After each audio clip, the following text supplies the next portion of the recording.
you got cancelled. So you're basically still taking 12 assault. It's literally like the meta in Japan right now.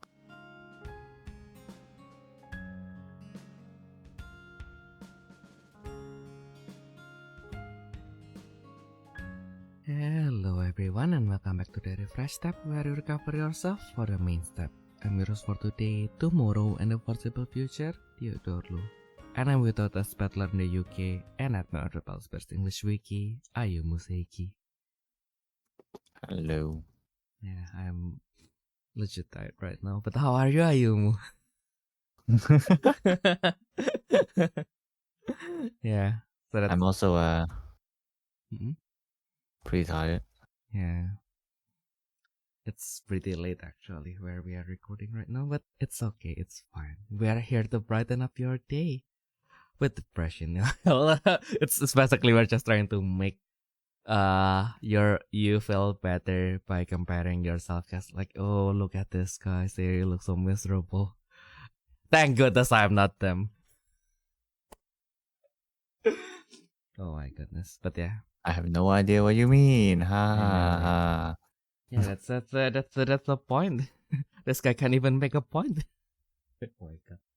Hey, I just listen to the newest episode of Trash Taste and then I can't get like the British accents out of my head now. More specifically, the northern accent, I think. Yeah. Yeah, I think like the southern. Which is where I live. Mm-hmm. Yeah, which is where I live. Oh yeah. So you'll eventually sound like that. I mean, do I not sound like that already? I guess not.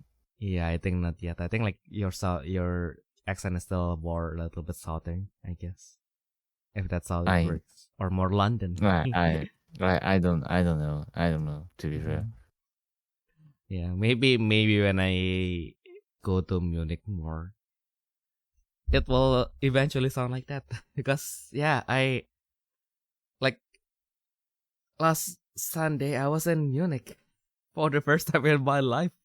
The Bavarian capital. The German part of Germany. Yeah. It's just basically like where you will expect like the actual like that is basically like how German culture is portrayed like outside of Germany, right? Like the Bavarian stuff, like the Lederhosen, the Dirndl, the Brezel. Well, we have Brezel all over Germany as well, of course, but like they have like the Bavarian Brezel as well. I think like at least from the ones the only one that I ate, like guess the difference mostly in the texture. I'm already outside of Bavaria right now, so I guess I can say this, but like I think I still prefer the one in the one in North Rhine-Westphalia. Sorry about that. It's just a preference thing. I just like my bread's a little bit more chewy on the inside. But yeah, I did eat like, yeah, probably should try to get all the stuff that I ate, because like my sister told me to eat like at least these 4 dishes in Bavaria, which is okay. One of them is something that is also readily available in North Rhine-Westphalia, and you did have them as well, which is the Schweinsachse, which is the pork knuckle. Yeah, I love them. I know, right? That thing is like amazing, and it's actually like the one in Bavaria. Really nice. Nice. And the one that, because like the one that we have is like actually is a Bavarian restaurant anyway, so like of course it's going to be already nice, but it's just like, even like I ate them like in like a pretty touristy place, like I didn't really expect much, but like, oh, this one is really nice. Like I think like there was some only subtle differences, but like I think like I like this one better than the one in Paulander's restaurant. This one is also owned by a brewery basically, so it's also owned by like the beer place. So I did partake in the beer as well. And the first thing that is different in North Rhine-Westphalia, the small pint of beer is like 330 milliliters, and then the large one is 500 milliliters. And that's the first, culture shock. I went to the beer menu, and then like the small, they have like the small beer and then the large portion of beer. And of course, the small portion is like 500 milliliters, like our large, and then like the large one is like 1 liter. So I was like, oh my goodness. If I had enough sleep, I would have bought like the large one for the meme. Also, it comes in like the beer steins, which is the, like those like glass beer mugs with the large handle. Mm-hmm. So it's basically like the epitome of like basically like every beer. Like when you like want to picture a beer, it's the beer mug basically. Like in North Rhine-Westphalia, you bought like the 500 milliliter, we give you the stein. In Bavaria, or at least in that restaurant, if you don't buy like at least the 1 liter one, you don't get the big boy stein. You get the small normal Coca-Cola glass because you're just drinking soft drinks. But like when I went there, I used like the night. Well, not really night, but like I used the ICE, which is the high speed train, which is basically like German version of Shinkansen, but also not as good because of infrastructural reasons. It was 15 minutes late as well.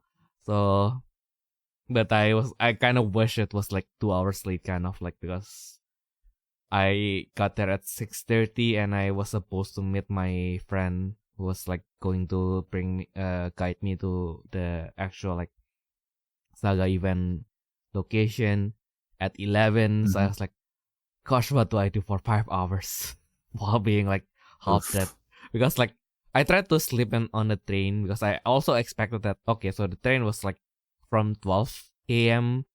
and then it will reach at 6:30 p.m. So I can at least get like 4 hours sleep, right? Yeah, it didn't work out. So also because like I don't know why, like sometimes I just threw caution to the wind, but like this time I can't really throw caution to the wind. Although like I don't know why I was like being so wary of my surroundings, but anyway, I couldn't really fall asleep. And then even when I finally was like, fuck, I was too tired. Okay, like I did all the things that I can do to hopefully like secure my stuff. So let's take a little bit of rest. Also, but also because it's kind of crowded, it was like not that comfortable to sleep in. And then like it's because like I tried to stretch my legs, and then like the guy on the other side was like stretching as well. Also, I didn't realize I took the one table that has the large, like the, no, I took the seat with the table. So like basically, across me there's someone who was facing me. Like that's why him like stretching his legs was kind of an issue. Because like if I try to stretch my legs, then I will probably hit his leg or his friend's legs. And I was like, okay, so this is not fun. I'm about to play footsie with strangers, so that was kind of awkward. And so basically there's that, and then like at some point I think I can sleep. I thought I was able to sleep for 1 hour. When I checked my smartwatch after that, I slept for a total of like 24 minutes. So it's like I reached like Munich Hauptbahnhof, and I was like, oh my goodness, this is not the central station where I can really travel around being half dead. Because it was very busy on the Sunday morning. And then of course like and then like this is where like the Munich main station kind of like suffered my expectation, because like let's list all the major German cities that I've been. I've been to Düsseldorf because I basically like in the immediate area of Düsseldorf. I went to Cologne because I have like lots of business in Cologne. I went to Frankfurt because that's where our embassy is basically. So basically, if I needed to do anything with like the Indonesian government, I needed to go to Frankfurt. When I got my US visa, I also got them in Frankfurt. And then there's Berlin. It's the capital. So there's more like kind of like immediate, how to say, like even as a tertiary need to kind of like just visit for like tourism, like there's more significance to go to Berlin than to go to like other major cities, right? Because it's the capital. Also, there's Mamma Mia as well. So there's more like reasons for me to go to Berlin because I have friends there, and then it's the capital. So like Frankfurt, like the Düsseldorf, it's like really functional. It's not fancy, but it's usable. Cologne, it's next to the Cologne Cathedral. It was kind of okay. It was too crowded, so I don't really remember anything about it apart from it like being in always endlessly, and it will forever be crowded at whichever hour you came to it. And then there's Frankfurt, which kind of like, yeah, I guess it was purposefully made look historical, I guess. Kind of it's fine. And then there's Berlin, whose central station is basically a mall, and then like for some reason in the basement floor they have like the trains and stuff. So it's like, oh, okay, fine. It kind of works. And then there's Munich, because like you see like all these other stations. The thing is like when they welcome you in like the long range trains, like the stations are always super nice, kind of like super basically as nice as they can make it because Frankfurt. But anyway, I alighted in the Munich central station, and it was like, huh, this is a station. Like this is like, I felt like I just went back to Indonesia because it was like, it feels like totally just a place where trains come, and then there's some kiosks. There's even like Starbucks. The Starbucks doesn't have any sittings. I was like, the fuck? Like the only reason that justifies Starbucks price in Germany, that's like Starbucks costs like way more than like the normal like bakery coffee. So like the only thing that justifies like myself like buying coffee from Starbucks is like I can have a seat most of the time. I like, of course, like they're not as cheap as like the normal coffee in like the German bakery, but most of the time they will have enough seat for everyone. Like this one is just a food truck. This is basically just a container that has the Starbucks logo on it, so it's like it has no seat. So and then it's really crowded. So it's like, why are you guys like powering this machinery that doesn't need to exist? Like it has zero reason to exist. Why do you guys are like even allowing this to continue to persist? And then I was like, I was like looking around, and then like there was like the like there's this magazine stand that was in every single German stations. Like the one that I found was like really dingy as well. Like the staff, like it was really dark, and like the staff doesn't look like he wants to be there. Like I think that, and that kind of becomes a pattern because like I feel like because I got so used to being in North Rhine-Westphalia where like I wouldn't say for foreigners, but like the Germans who are not German, Germans who are not Germans, like you know what I mean, but like Germans who are not white, they're basically already part of like the society, so like everybody is already happy. Already everyone is doing their part. Of course they want more, but like, yeah, I will do this job now. I can do the better things like when I am ready, kind of thing. Like it's already like we are already like a society, kind of like a working society. But like I went there, and then like the non-white German was like just looks miserable, man. I don't know why. I don't know how to describe it, but like they just look miserable. But anyway, the And then I was like, fuck, I can't do this. Like I had to stand around for like 5 hours. I can't do this. Like I need to find a seat. And I was like, found like an escalator to the basement. I was like, okay, that's usually like, because I was so conditioned, because like especially I am in Duisburg, right? Duisburg has like the main station, which has like the quote unquote mall where you can do shopping, and like it has more shops. It was not pristine, but it was fairly okay. It was fairly good.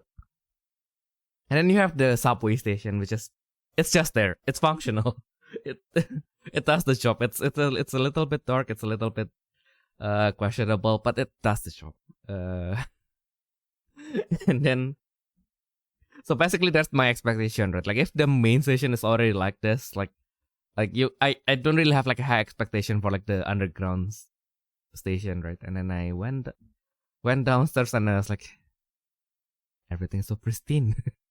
I was like, this is already like a culture shock to me. Like the local train, like the station for like the local trains is actually far better than the one for the long range trains. So it's like, so you welcome someone from outside Munich, and then you are like, fuck you, we don't need you, go back to where you belong. But like when it's for like the people of Munich, it's like, yeah, stay home. You guys rock. Basically, that's the message that I am basically like, that I am getting basically. Like what the fuck? Like the main station was really nice. All the shop was like it has lots of shops. They are all they are really well clean and everything. They have like 2 supermarkets. They have 2 supermarkets, by the way. And it has 0 drugstores. That's the other culture shock, because like I was so used to go to other main station. They have drugstores, so like you get a place where you can conveniently, like in fairly low amount of time, you can get like the smaller water bottles, because like the one in the supermarket is usually like either really like the big one, because you go to supermarket because you need to buy supplies for like 2 to 3 days, right? But like for traveling, usually the drugstore has like the 1 liter bottles, so like it's more manageable if you want to move around. Yeah, so I was like, oh, I found like this very beautiful like underground station that basically wants to keep Munich people inside Munich. Yeah, so I was like walking around desperately looking for a drugstore. I found none. I already found like one.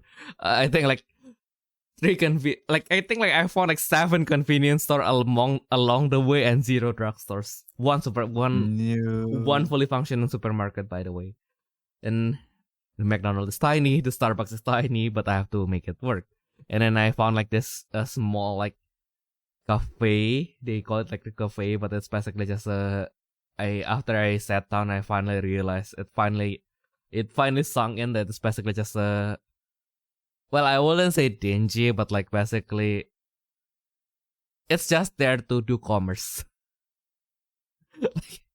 like they pack my stuff right away, and then like everything is just generic stuff. It's none of them is like branded with their own brand. So it's like, yeah, so you're definitely just here to sell stuff. It's there's no, I mean, like I know like that's how cafe make money. They sell stuff, but like you know what I mean, right? Like they're just there to sell you something that they buy in like from like a distributor or something. It's not something that they make themselves, or at least it feels that way. So like okay, like again like the generally I think like the shopkeeper was just a little bit colder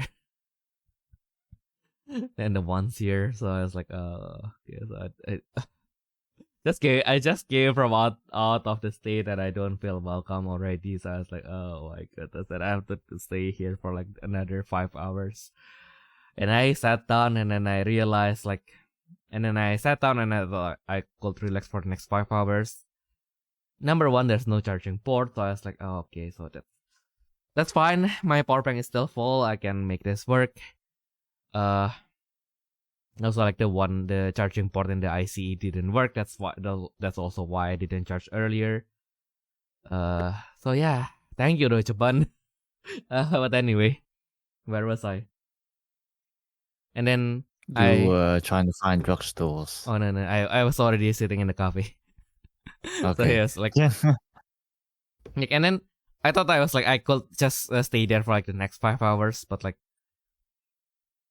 quickly within like the next 20 minutes, I took up like the seat for like 4 people, and like people are starting to come, like the normal people who want to drink coffee before commute, like they came over and they were looking for seats, and then yep, that's my Asian side, right?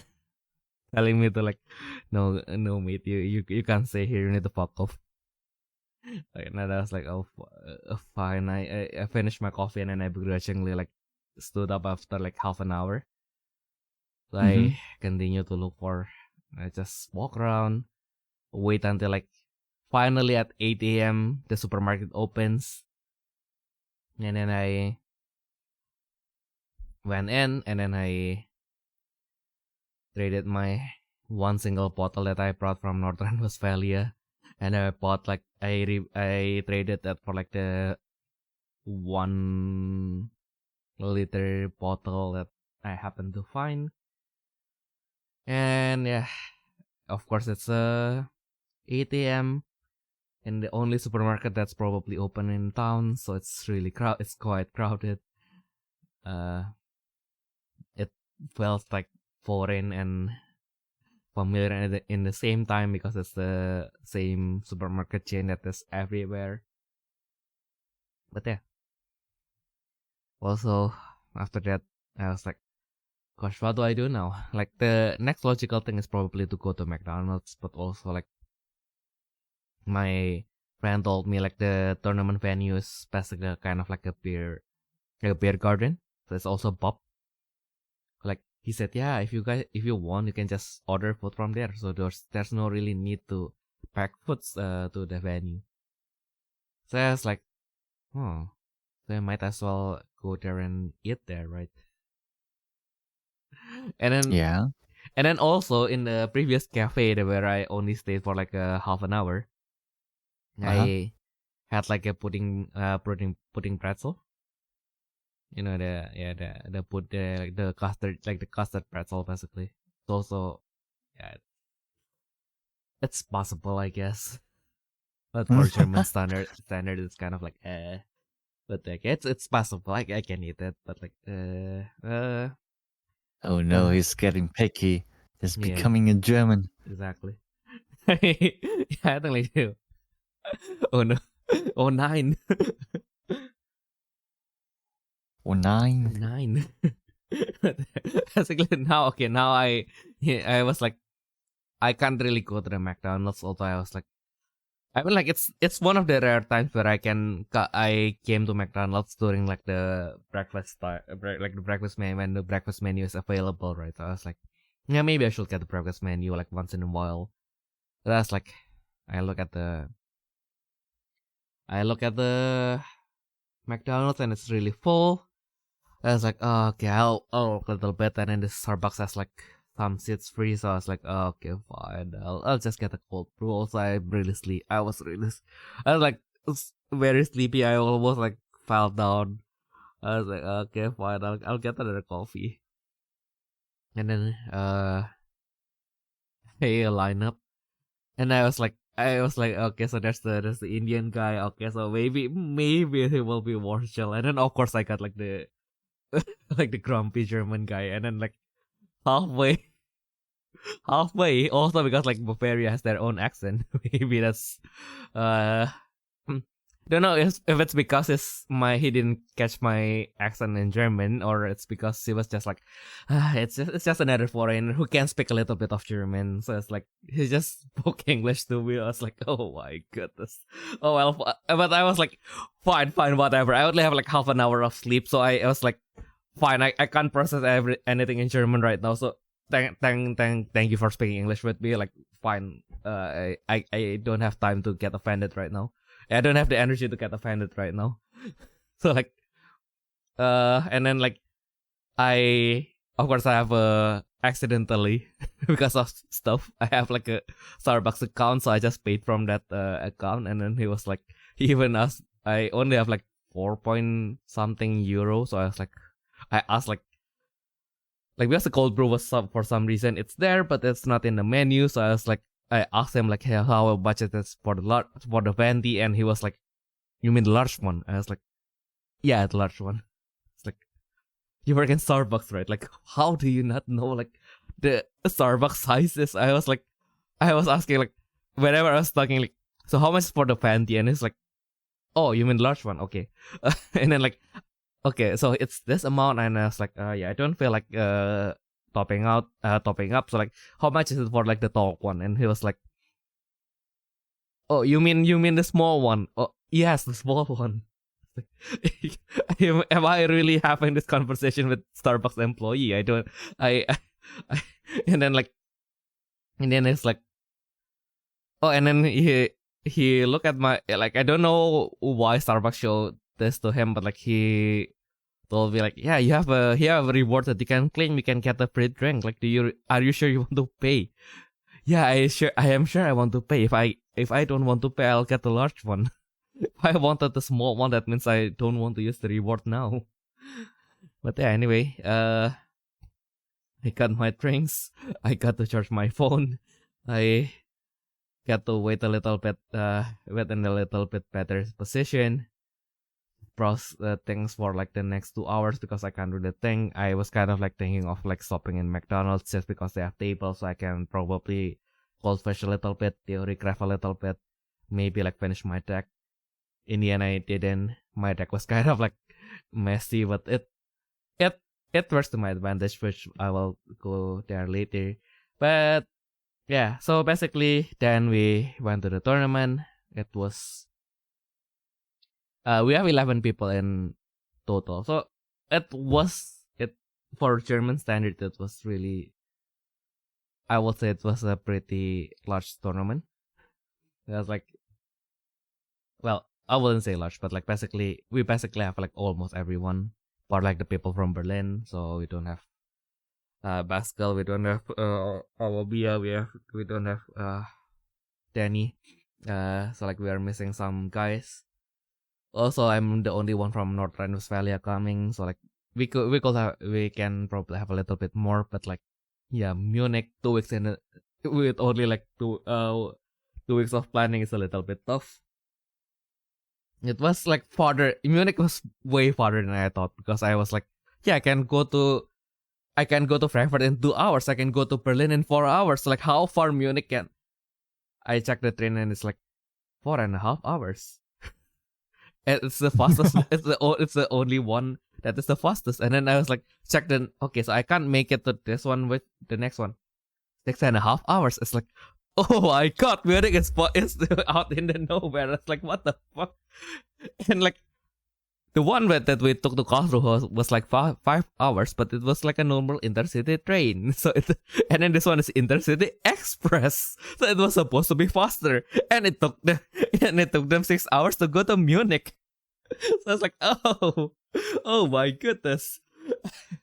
And thankfully, I thought at first I was like, I checked it at like very late at night, so I thought like the ticket was like 80 euros. So I was like, oh my goodness, I could not afford this. But like, the guys from Frankfurt and Munich has been coming to us anyway, so let's return the favor a little bit and plan a little bit. And then I just realized that because the train that I will be taking is going from Duisburg, and then I was checking it from my workplace in Oberhausen. They also counted the ticket fare from Oberhausen to Duisburg, which I already have because I have like the monthly ticket.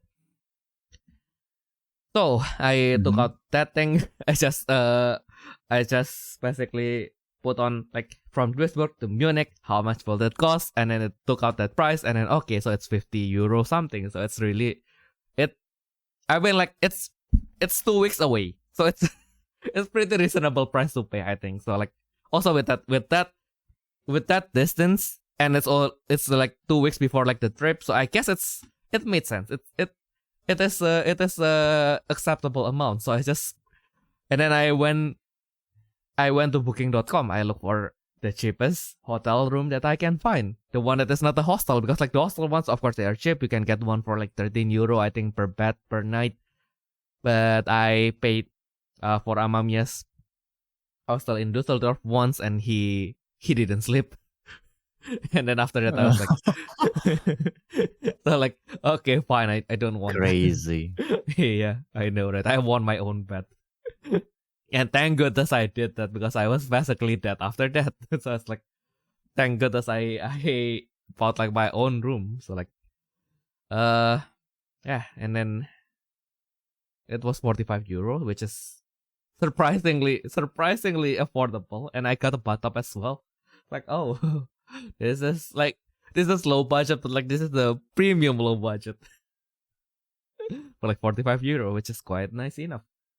And then, yeah, and then we have 4 rounds. The meta was also quite diverse. We only have one single person using sushi.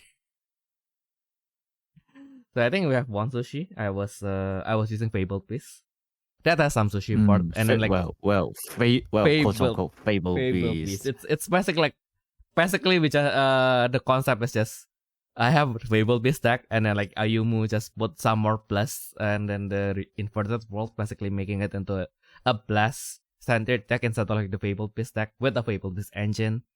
And then I was like looking at my deck, and then I was looking at my collection, and I wanted to play sushi at first because I already have the parts. I had never played it before. Like, there's no chance for me to play it before because I was so busy, and then there's finally a chance to play it. But I was also so busy like the week before, so I was like, when I was like trying to build the deck, I was like, oh my goodness, I don't have the mental energy to do this. So I was like, I look at Bullet Train, I look at Nagi, and then I just asked Ayumu, like, do I just put them inside? And then he just said yes, and then I just cram it inside, and then like, yep, we now have this like amalgamation of like all the best thing that Yellow, well, not all, but like most of like the best things that Yellow gets to offer right now. I was all kind of like low-key tempted to put on Michaela as well, just to search for more magic. But thank God that I did not do that. It would have been disastrous. I mean, like, it can work, but like I think it needs more time to cook. Like, this one, it kind of works because it's just adding like throw engine, right? Like the Bullet Train, it's as strong as how people say it. It's like, oh, so I play Crystalline Phantasm, and then I get another card, and I get another body to block with. So it's really nice. So I'll just stop that one from damaging me, and then the one that is currently attacking, I'll throw the sushi on it. Yay for wasting food, but anyway. I played so basically we have the yellow good stuff deck. Another one, and then I think like we have 2 purple control at least. We have 1 red aggro and 1 green aggro. What else are the other people playing? Like, I think we have like 1 purple link at least. 1 purple white link. We have 2, I remember like 1 guy like playing Nova. And then unfortunately I didn't really remember like the other 3 guys. I think like another one was also playing Nova. But yeah, Nova. Yeah. Wow. Yeah. And I was dreading to be facing against that Nova guy. Like the guy like here's the thing, right? Like, my deck is designed so that no matter which Nexus I start with, I can draw. But that kind of works because like most of my opponents are like, oh yeah. The other one is also using like the purple white link, but also but his deck is more centered with Cortex. He's also one of the guys who went to Worlds actually. His name is Kim. And also, how do I put this? I learned how hard is this to remove context? Yeah, why once he is on the field, it's really annoying. Because I can't really remove it with my deck. Specifically with my deck, I can't really remove the context. So I was like, when we were playing before the tournament, I was like, how do I do this? And then like I have 2 nexuses. He just records his ballista, and then now I have nothing. I was like, oh, I get this. I'm just waiting to die. I'm in danger. Exactly. Yeah, so I was like, oh my goodness, I am not feeling particularly confident about this. And yeah, thankfully I didn't face game again during the pairings. So I think like my first opponent plays purple control. So yeah, I think like once, yeah, maybe if you guys listen to this and you guys have the data for like the Munich, the Munich Summoner's Legacy, let me know. Let us know in the comments. Or if I gather the data later, I'll probably post them in the comments. Yeah. Round 1, I was playing purple control, so of course it doesn't really have nexus removal. So I think I somehow like got the tempo, so I pretty much clean that much because I yeah.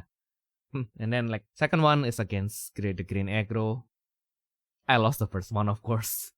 I didn't get my Ashok. Also because the build that Ayumu developed for me, basically we kind of wanted to anticipate people playing Link, so, and also the double symbol spirits, so like we drop like 1 Ashel for like 2 crystalline phantasm. And also I made the conscious decision to keep that because I tried to employ the bullet train, and I thought it's just a neat combo that, okay, so I have the bullet train on level 2, and I play the crystalline phantasm, and then I pay another 1, and then I get another body with the bullet train, and then I can tap it to draw 1, right?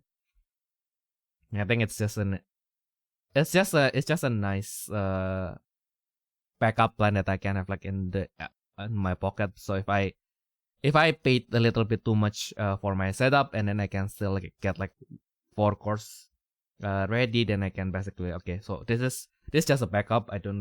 I can't rely on that, but like basically if I need it, it's there. I don't think I actually like use it, like because I think like in the end, like when I got the tokens with that method, I was playing other magic like Floodstream or Ice Shield. Also, like that Floodstream is also another interesting part because like I look at my deck. I wanted to incorporate Floodstream now that I have like blue symbols like just lying around on my field, right? But I was like, I was looking at my deck. What can I take out to put in Floodstream inside? And I was like, no, like Floodstream cannot replace any of this because like, of course it's a really strong removal magic, but then I will be losing like cards that make my deck work. So you know what's my final conclusion? You just go for 50. Exactly. So I played with the 52 cards deck. Because like, nice. Yeah. I just played with 52 cards deck where I just put on like the 2 Floodstream inside, and then it kind of helped because like also against the purple control player, he has like lots of small spirits. So I was just, he has like 1 refresh spirit, so I was like, I Floodstream his Chevalier. And then I got Sushi, and then I just hit with everything. Yay, beatdown works. And then the second match, I didn't really. Yeah, the second round against the green aggro, I forgot to account for the agile, so I got killed by Tanu Green. Fuck Tanu Green, man. Yeah, always beware of the Tanu Green. Exactly. I was like, okay. I was lucky. Yeah, I was lucky enough that I realized my mistake before I lost the game. So I think that was in That was in the World Championship, and then like I was facing like a kind of red green kind of thing, and then like he attacked with Tanu Green, and then what is it? I think he swift summoned something else, and then actually no, I remember now. Okay, yeah, he attacked with Tanu Green, agile something, return Tanu Green back to hand. Swing with the new spirit, and then summon Thunder Green, and I decided to destroy the other spirit, and I swings with Thunder Green again, swift summon a second Thunder Green, and I was like, wait a second, we're doing this wrong, this raccoon is going.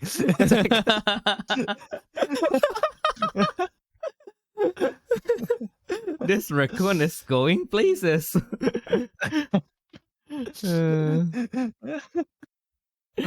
I know, right? Like, oh my goodness, I didn't account for that. And then even actually like the game 2 where I finally won, I kind of lucked out because like my opponent has the Tanu Green actually, but I have like lots of cards. I have lots of hands, so she was like kind of wary about like my counters.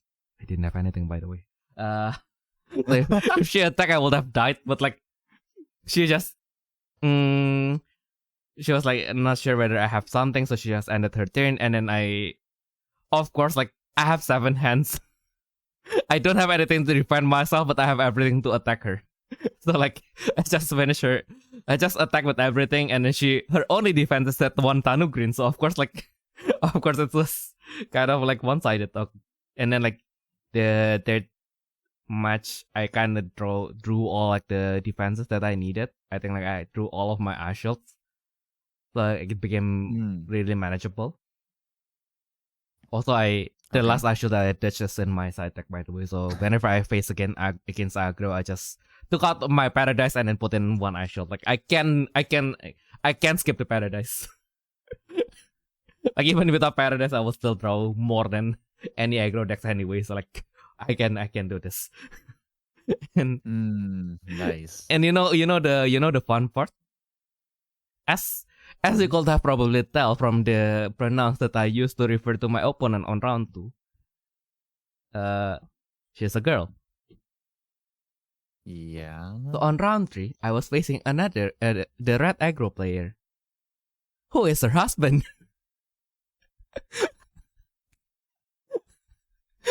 And I was like, oh, and then like the awkward part was like, oh, is that Kashi? Oh yeah, it's Kashi. It's Kashi and his wife. Yeah.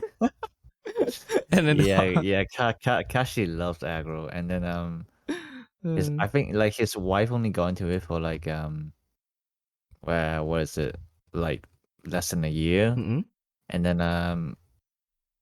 like she was using green aggro. Was he doing the same again this time? Yeah, I think it's I think like they are both playing aggro, but yeah, his wife is more leaning into green. Kashi himself leans more into red. Yeah, exactly. That's what I thought.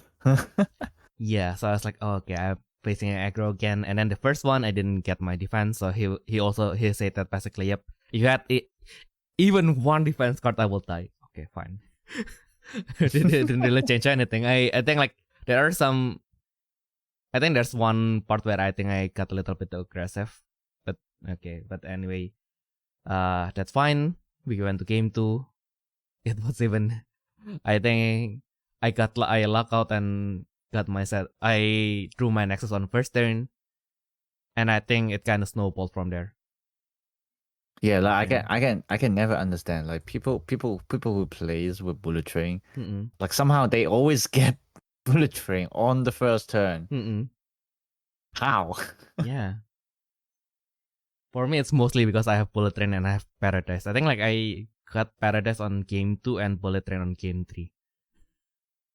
So, like that still helps. That's like basically, yep. Summon Hippocampo, draw 1.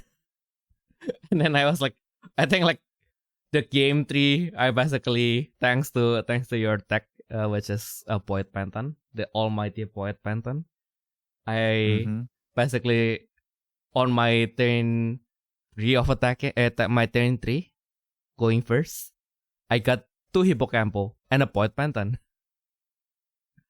So like, bruh. yeah. Bruh, the ultimate rush down. Okay then. Yeah. I see how it is. Exactly. So I was like, yeah, so it's very fair. He attacks me like 4 times every turn. I attack him 3 times every turn, but I have like 11 lives and he has 5. A very fair game. Very fair game indeed. And then yeah. Props though, yeah, he already did what he can, but yeah, my deck just snowballed, so yeah, it was luck on my side. And then the last match was against Purple White Link. That is also like the first game. I think I kind of luck out as well because he has like 8 hands, by the way. He has 8 hands and 0 defensive. So I was like, okay. His control kind of works. So like my Nexus, I only have 1 Nexus left, which is a Paradise. So I have a Paradise and Inverted World. He destroyed my Inverted World with a Ballista. And thankfully he didn't get anything that can recurve the Ballista. My Paradise kind of survived. So I can kind of keep up with him. And then at one point, I was like, okay, so I ran out of resource to defend myself. I'll just have to attack with everything that I got. Thankfully, he didn't have anything. So, thankfully, I won that one. And then, I even forgot what I sided in. But, I think I don't put Raging Tide, that's for sure. Then, I think the second game, I basically just went ham. I started my turn with 1 Nexus. I forgot which one was it. And then next turn, a Hippocampo. Or maybe a Hippocampo start, I'm not really sure. But he kind of like, I just attacked. And then like I think on my second turn of attacking, I summon Nagi. I create a token. Oh yeah, so basically I attacked, he retaliated. And then when he gave the turn back, I just summoned Nagi, made a token, whack with everything, and then because he went straight from 5 to 2, so he got kind of pressured. So like he was like trying he needed to somehow like either break my board or like have enough blockers to kind of like block my stuff, right? He has 2 Scroll of Binding in his hand, by the way. Wait, he's playing red aggro and then no. Scroll of Binding. No, this is the purple White Link player. Yeah, we already moved to round 4. I'm not focusing, bro. No problem. But yeah, but basically after that I kind of luck out because I actually got luck out by not having enough draw. I think like my first turn actually Hippocampo, so like that's probably why I didn't really draw. So like after that I think he got to remove either my token or my Hippocampo or my Boras actually. Okay. It's a Boras. Right, yeah. Yeah, so basically he was able to remove my Nagi and my token, and I got my Boras left. And that one Boras is actually like the one that decided the match. Because like, I have the Boras, and it probably is in Inverted World. I have 2 Hunden in my hand. That's my only attacking asset, so I just summon both Hunden. Because he needed to attack to remove my Nagi and my token, right? So I have enough cores. Yeah. And then because of that, I only have like 3 cards in hand. I still have enough defensive, but I don't really have anything for the next turn. That's the only bad part. But I only have 3 cards in hand. That's the important part, right? Because we have Scroll of Binding to worry about. And I thought for the longest, I kind of remembered wrongly that I thought like Scroll of Binding like made itself like cheaper when it's used during the opposing attack step. I forgot that your opponent to have like 5 or more cards in hand for it to be cheaper. So like I attack once with Hunden. I could only have like 100 on level 2, by the way. So like but he only has like one spirit that can block. Like I just swing with 100, stop his spirit from blocking, and then pass the flash. And then he played one scroll of binding using every single card that he have, because of course he don't have the discount from my hand, like being me having like lots of hands. Mm-hmm. So yeah, because of that, I have enough for little, because like he returned 1, and I still have 2, right? I guess I just swing with the other 2, and then I basically won the game. Thankfully, because he was not able to remove the Boros.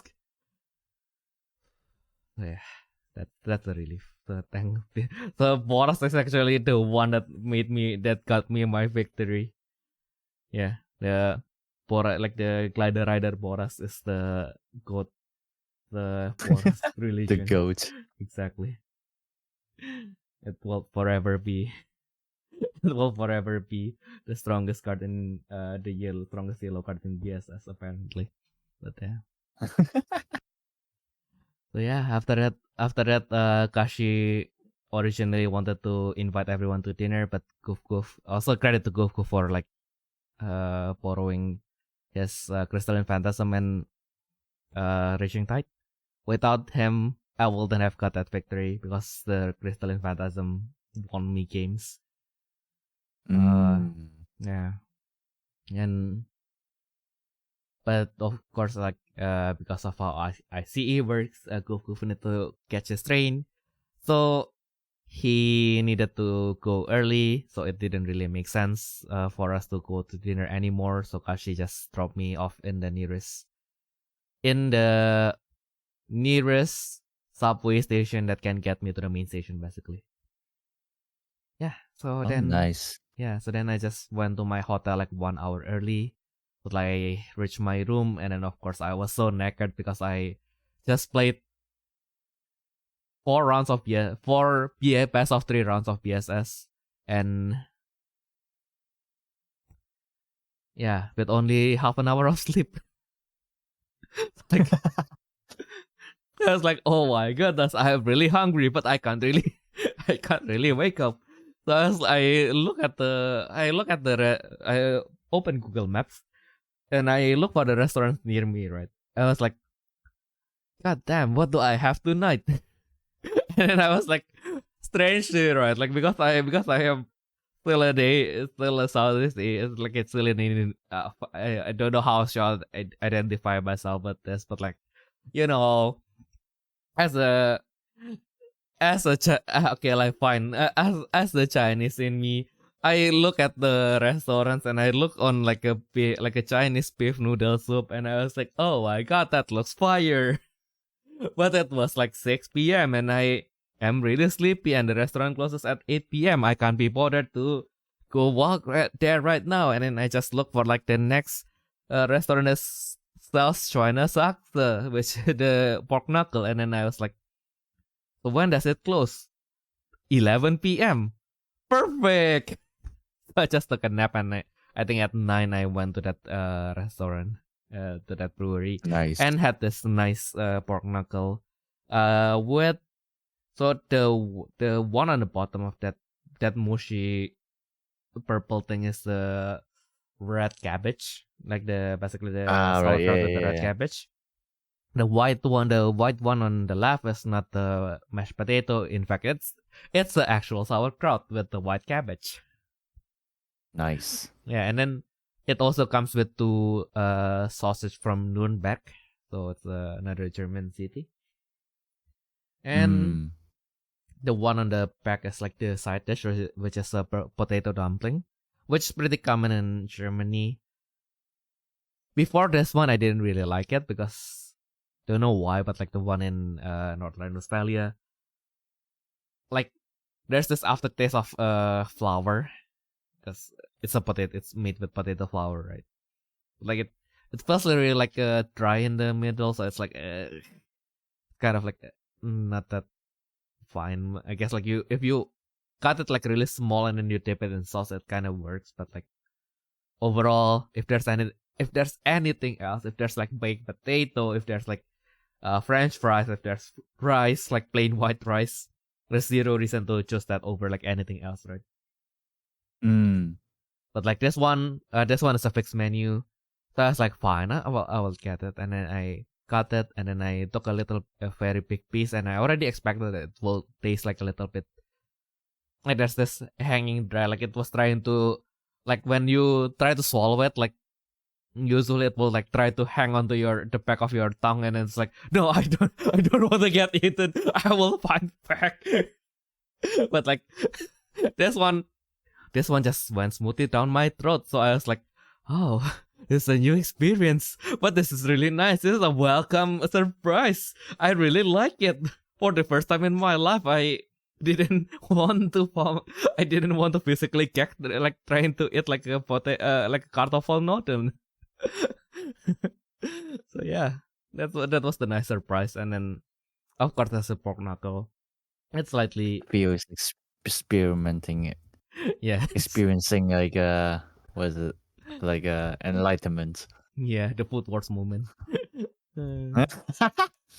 Oh god, I almost forgot about that anime, bro. Exactly. And of course the pork knuckle was really nice, but it's a pork knuckle, so like it's one of those foods where if it's bad you'll notice it, but if it's good you will feel comfortable because it's kind of like a comfort food anyway, right? Yeah, so it's like if it's good, then you kind of feel like, yeah, so this is how it's supposed to be. But like when it's bad, it's like, yeah, you guys don't put enough love into this. This is from the factory. This is the pack shit, isn't it? It's like you can buy like the one that is like a pack, like in pack in the vacuum sealed pack in supermarkets for like €3. The one in restaurants usually you have to pay at least like €19.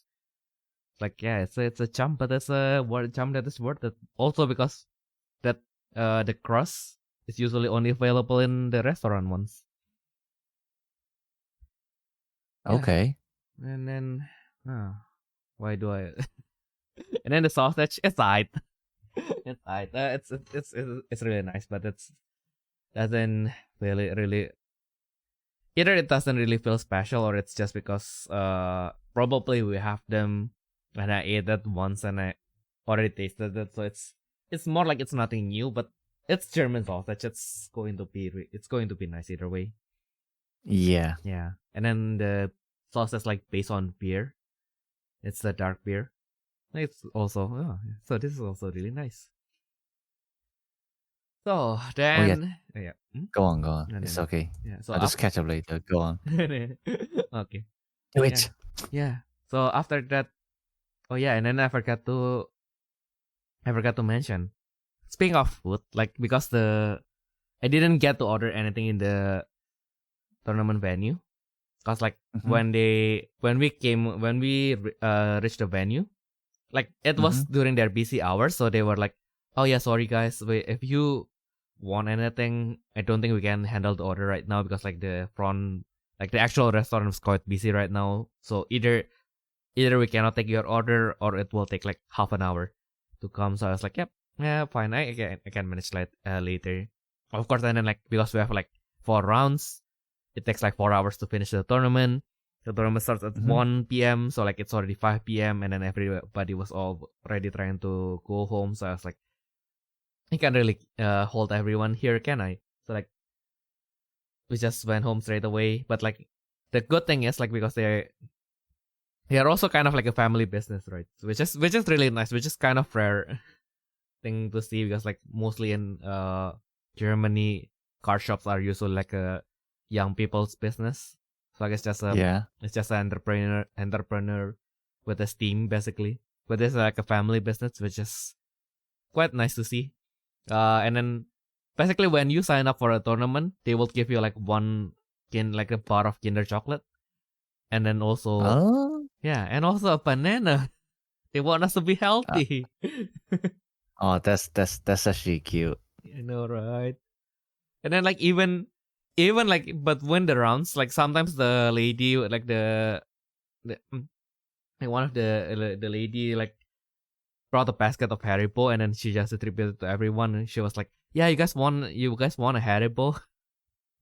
Yeah, during the first round I I didn't take it because like not the time yet. And then like after the tournament, I was like, give me the Haribo. I need the sugar. But anyway. But anyway. But also because they are like a family business, right? So they also have like really cute way to kind of appreciate you coming to the tournament. Also because the tournament was €20, and I was like, okay, yeah, but I mean like it's a commemorative thing, so it's fine. I can handle the blow a little bit. And then of course they have to do this thing that melts my heart a little bit too much. Like after they announce like usually like in German shop tournaments, because there's usually like less than 16 players anyway, they will like basically celebrate all the players from like the last rank to the first rank. Basically we just we basically just read their names and then we just clap a little bit. And then after that, like after they read everything, he asked me to close my eyes because they have a little surprise for the winner. Oh yeah, I won, by the way. Yeah, I forgot to mention that. It's like, oh yeah, I won, by the way.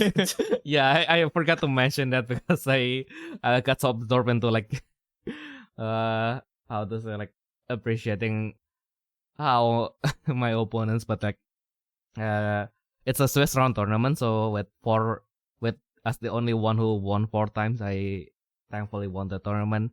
And then after they read like the ranks, the owner kind of like the lady asked me to close my eyes.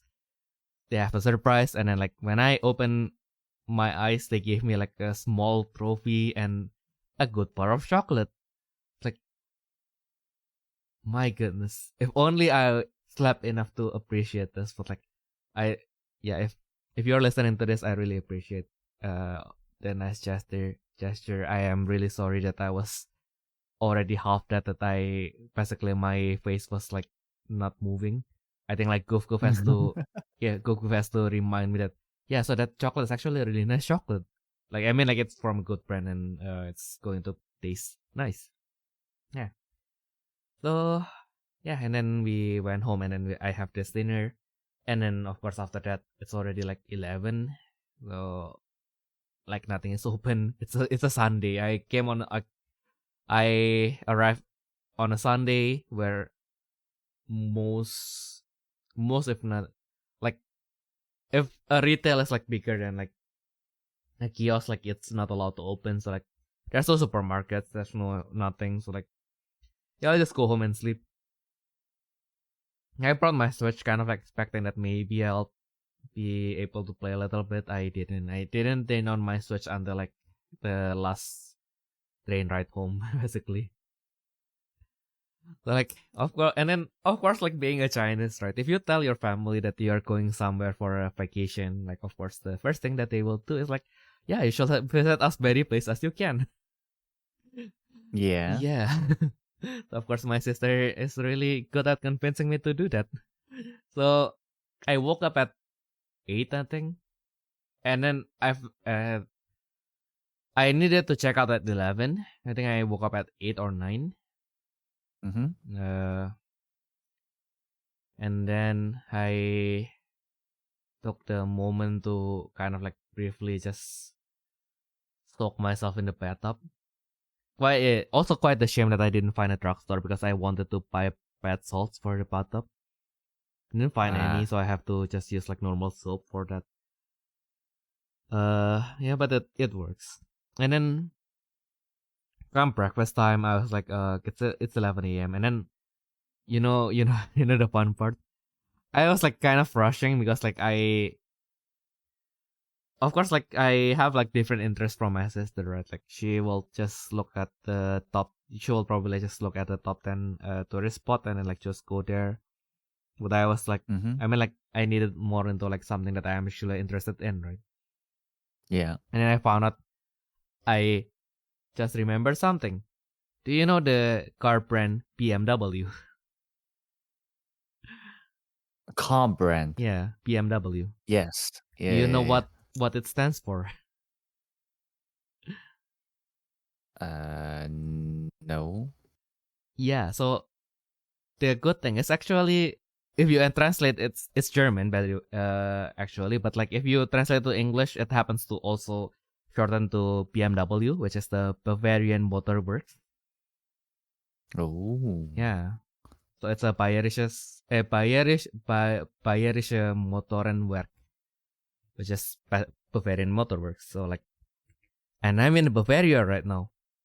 Like I just checked out on Google. I was like, huh. No, I didn't think it. My thought process wasn't that. I was like Googling the top 10 hidden gems in Munich, and then like they showed me like there's this thing called the BMW Museum. So I was like, oh, I mean, like it's engineering, right? So it's like kind of like me. It's kind of like more interesting than just like looking at. I think like with historical buildings, you kind of have to either have a tour guide or a museum to kind of like guide you to kind of like appreciate like the cultural significance of or historical significance of that place. Yeah. But like with actual like museum, then you can just come in and then you can just look around and see what they wanted to kind of like show, right? So like, oh yeah, there's a BMW museum. It's kind of like engineering thing. Like, why not? Let's go there.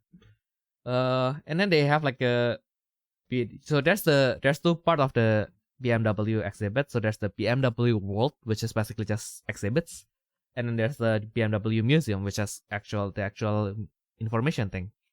And then the BMW World closes at 12 a.m. And I look at this information at midnight when I was like the day before when I was still half dead, right? So I was like, oh my goodness, it closes at 12 p.m. I needed to hurry.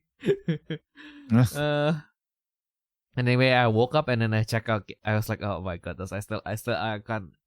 I can't just go directly. I was like, at first I was thinking of just going directly there and probably go find like brunch like somewhere near. But I was like, oh my goodness, I can't do this. I did at breakfast. And then I look at Google again, and then I saw that it closes at 12 a.m. My eyes just light up because now it's perfect. I can just go somewhere like because my hotel was like one stop away from like the most touristy spot in Munich, which is the Marienplatz. I was like, oh my goodness, I can go to the touristy church that has the long bells like ringing every hour, and I can have like a brunch there. And because there's a really nice cafe as well, and then like turns out that cafe was the birthplace of the next dish that I will be showing you guys, which is the Weisswurst. Which is all right, I see. Yeah, so they claim to be the cafe that started this Weisswurst thing. It is a white sausage, which is a little bit consumed a little bit differently because with normal German sausage, you just either cut them up, eat them, or just bite them as usual as with sausage from all around the world. With the Weisswurst, it's a little bit different. You gonna have to cut them open and then scrape the meat and then eat the meat, and then you eat them with the mustard and which is covered by the bowl that has the Weisswurst and also the pretzel. I mean it's nice, but it is a breakfast dish, so yeah, it's not going to blow you away, but it's nice and like it's a nice hearty meal. It's a complete meal, so yeah, probably next time I'll have to try it in a more like humble settings. Probably it's going to be nicer. Also, I didn't. But anyway, I had that with coffee, and then yeah, now that I am done with my coffee, also I came like when I came to the cafe, it was like right when they rang the bell, so I basically crossed that from my bucket list as well. And then I ate the Weisswurst. It was really nice. Drank the coffee, and then now I'm ready to go to the BMW Museum. Yeah, so I went there. It was like 20 minutes away. So like the good thing about the thing that I want to visit in Munich. So like being a tourist in Munich, it's like most of the thing that you want to visit is probably going to be connected by subway to Marienplatz anyway. So you can go to Marienplatz and then you can conveniently just go to other places that you want to visit, and then reliably you can just go back to Marienplatz, maybe just hang out a little bit, and then you can just go straight to the main stations. The main station, the train is only like 5 minutes away. It's just 5 minutes away from the main station as well. So like, wow, this is actually like really convenient as a tourist spot. So first of all, I went to the BMW museum, which is quite nice. Well, the BMW world, not the BMW museum, because it has like lots of exhibit. I got to see a lot of cars that I will never afford in my lifetime. I saw Rolls Royce. I mean, like, I don't know. Like, Rolls Royce is supposed to be like the luxury brand, right? But like, yeah, it's I don't know. Maybe maybe because I'm a peasant, but like I feel like other like expensive cars a little bit more. Well, something like BMW that is supposed to be not that. It was supposed to be like the car for the people, right? But like, it is a little bit more interesting than Rolls Royce, let's say. Maybe I'm too peasant to understand the charm of Rolls Royce, but like, yeah, the BMW, they have like some nice design. Mini Cooper, surprisingly quite nice. I bought my dad a model of this particular car, by the way, the BMW Isetta, which I find is a really cute car as well. And it's that's from them. Oh, I never knew. You know, right? And also because like the one of the most iconic BMW cars, it's not. And I got them mixed up. It's the Volkswagen Beetle. The one that is more iconic in Indonesia is not a BMW car. It's actually the Volkswagen Beetle, which is also a German car, but it's not from by BMW. But I got them mixed up because this curved design was I think that was what this popular when this companies kind of like rise to power, right? Then the BMW world is still quite large. They have quite a lot of things to show you. Also, I spent some time like drawing my own bus. Like basically, they have like in this interactive section for children. But of course, because it's for children, they have like they have this drawing thing for like so you can either design your own car or you can color an existing car basically. But of course, because it's for children, there's like the tall one that is basically for the adults accompanying them, right? I don't get any children, but yeah, there's no one stopping me from like being an adult with an imaginary child and like just drawing my own bus. Yeah, and then I saw my bus like running on the screen. Ooh, that's nice. And then I just went to see like all the other things that they have. I go to the souvenir shop and I saw the model for this BMW Isetta. It's a diecast model. My dad kind of like collecting like diecast cars. Like, yep, why not? Let's get them for him. And then yep, now I have seen everything that BMW World has to offer. Let's go to the BMW Museum. It was closed, by the way, but anyway.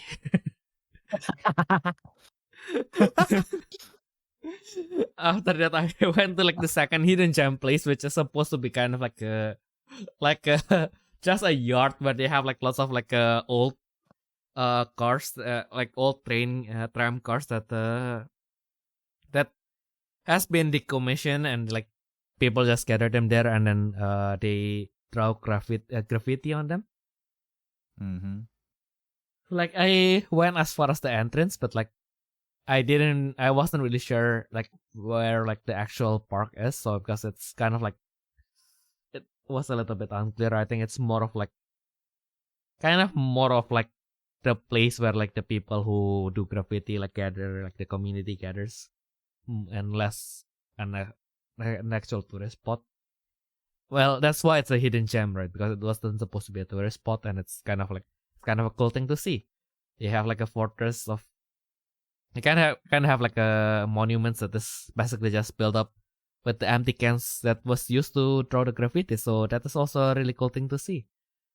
But I got a little bit too intimidated, so I just went back to the touristy spots where I belong, where they speak English, as they should. No, just kidding. But anyway, I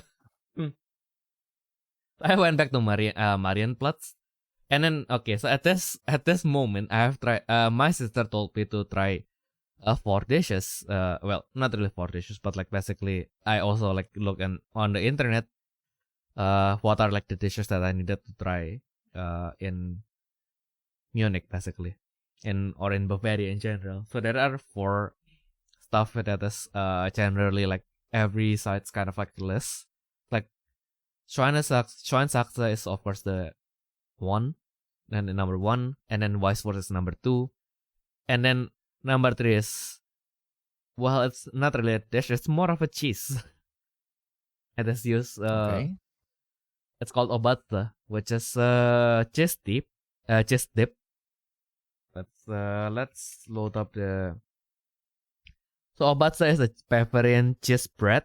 It is prepared by mixing 2/3 each soft cheese, usually camembert, and 1/3 butter. So yeah, and then you eat it with German bread. So is that nice? That is a pretty redundant question. How can it not be nice? It's an aged soft cheese, so it's, as long as you like aged cheese, right? Oh my god, that's aged cheese is a challenge to actually pronounce. I mean, like it has some sort of like how do I put this? It does taste a little bit strong. It has a strong cheese taste that isn't really there if you're more used to like the milder ones, like the young Gouda or like cheddar. And maybe it's a little bit like the funk is stronger. Like there's this really strong cheese funk, but it's a cheese bread, so like it's not going to blow your mind, but it's really nice. It's cheese mixed with butter. Like what's not to love? Also, you eat it with like German bread, which is the German sourdough bread. So like, there's no way it's not going to be nice. Yeah. So and then there's the one dish that actually my sister told me to try out, and then also this one is also recommended by the website, and the name is kind of edgy. Well, it's not totally edgy. It sounds edgy to me as like a non-German. Like it's not edgy by design. It's called the Kaiserschmarrn. Kaiserschmarrn. Yeah, okay. Kaiserschmarrn. So, yeah, it's really. And then I thought for the longest time, because like my sister was like trying to sell me on like what I should try in Munich, and she was like, of course, like she was like, we are Indonesian, so like we are made for. Well, I mean, like when we are talking about like dishes, like the specialty dishes, usually we will put like when we want to introduce to someone, we will push like the meat dishes more. Then when they are interested with the meat dish, then we'll just throw in all the other stuff after that. Except if they are vegan or vegetarian, then we'll throw out the vegetable stuff right away. Because of course, like because like gado-gado is like really nice. Julia really like it, so yeah. As you can see, and then like Kaiserschmarrn, I think like I don't know why, but like my image of it is kind of like I look at the picture and I thought that for the longest time it was kind of like a, like there's some pan grilled potatoes with ham that is pretty common in Germany in like pubs, which is really nice. So I thought when I saw the picture, and because I think like my sister was like trying to explain like some dishes at once, so I think what I heard was kind of a little bit mixed up, and for some reason the image of Kaiserschmarrn that I have in my head was kind of like a grilled potato dish with with the hams, with the local hams, basically. Mm-hmm. So yeah, I was like, oh yeah, so it's going to be another how to say, like, savory dish. But then when I was like looking for this restaurant, this particular, like, because I look at Google, right, like which restaurant is Kaiserschmarrn. Like one of the restaurant was the one that I went to for the pork knuckle. So I was like, Yeah. I mean like I already know that restaurant is nice, but like I wanted to visit like a restaurant, right? Like, yeah, I mean like, yeah, I can go there again when another friend like from outside Germany came over anyway. Like, yeah, I'll go to the restaurant. Like, I'll try the other places. Like, maybe broaden my horizons a little bit. I found this one restaurant in the corner, which is a nice restaurant. It's just a little bit inaccessible, which also makes it a little bit quieter, which is perfect because like the first Kaiserschmarrn place that I found was like right in the middle of like the most touristy like mid shops district, which I just you know, like there's the Australian Wagyu, right? This thing called like, you know, like some countries they either used to like be able to import like the Wagyu cow, and then they crossbred it with like their local cows, and then they just basically said, yeah, this is also a Wagyu breed, basically. This is technically Wagyu. It's technically Wagyu. And then I just found out that actually Bavaria also has their own like crossbred of Wagyu. And I was like, why do like, at first I was like, I went through like the mid shop district, right? And then I was like, there's like this whole street is just all butcher. And I was like, I passed by the first store and they have like Wagyu. I was like, huh, that's a really unique thing. I don't know why it's probably because it's touristy spot, so maybe they sell Wagyu just to be fancy. And they have some stock, maybe not too much. And then I went to the second store and then they proudly say, yeah, this is Wagyu from the Bavarian region. So I was like, oh, I see. So that's what's happening here. I see. I probably should have bought that for my boss, but I think she would appreciate that more. But it's also 19 euro for 100 gram. So like it better be nice. So yeah, it's 19 euro for 100 grams. So maybe not now. Maybe after I get a software engineering job, I will probably go there again and try out this Bavarian Wagyu thing. But but basically behind this mid district, there's a cafe that calls themselves like the Kaiserschmarrn Cafe. So I was like, oh yeah, okay. They have the Kaiserschmarrn in the name, so it's perfect place to. And then I saw like there's literally no empty seats. Like it was sunny outside, and of course like the outdoor seating was like filled to the brim. It's like, why this doesn't look like a place where I can relax. So I just look at on Google, and then I found another restaurant that is a little bit out of the way. And then on the way there, I found a more modern place that kind of like, you know, like you see that and you can tell that the owner is a little bit younger. And then they call it the loaded Kaiserschmarrn. And then I was like, because at that point, my image of Kaiserschmarrn is still like a savory dish, right? And I was like, I look at their menu, and then I was like, why the fuck do they have Kaiserschmarrn? Like, why do they offer like Kaiserschmarrn with like strawberry, blueberry, like all the sweet stuff? Like, what? And then I look at Google. I open my phone again, and then I look at Google, and then I finally decided decided to do the thing that this TCG player struggles to do the most. It is to read the actual text. And finally, I found out that Kaiserschmarrn is a lightly sweetened pancake that takes its name from the Austrian Emperor Franz Joseph I, who was fond of this fluffy shredded pancake. It is served as a dessert or a slight lunch alongside applesauce and contains raisins or dried cranberries. Yeah, that's what I could have read a day earlier. So, okay, so now I know why why I read all these restaurant menus. I never found like kaiserschmarrn because I was like reading the main dish. I was like reading the main dish menu, and I was like, yeah, why is the dessert not there? Of course. And then I went to this restaurant that sells kaiserschmarrn, and then I just remembered one thing: I didn't bring any cash. This is Germany, so like it's always a 50-50 whether you can pay with cash or not. I asked them, and they're like, yeah, you can. Oh yeah, it's possible if you spend above 20 euro. I was like, oh my goodness, I already spent like about like 200 euro at this point in this vacation alone, so I don't know if I wanted to. Oh fuck. And then I was like, oh, fine. I'm going to get paid like this week anyways, like, and I'm not going to come here like again in like at least another 3 months. Like, fuck it. I'll let loose a little bit. Like the next time I come to Munich, I might not be at this royal, so like maybe I'll eat like just doner kebab the next time I visit Munich.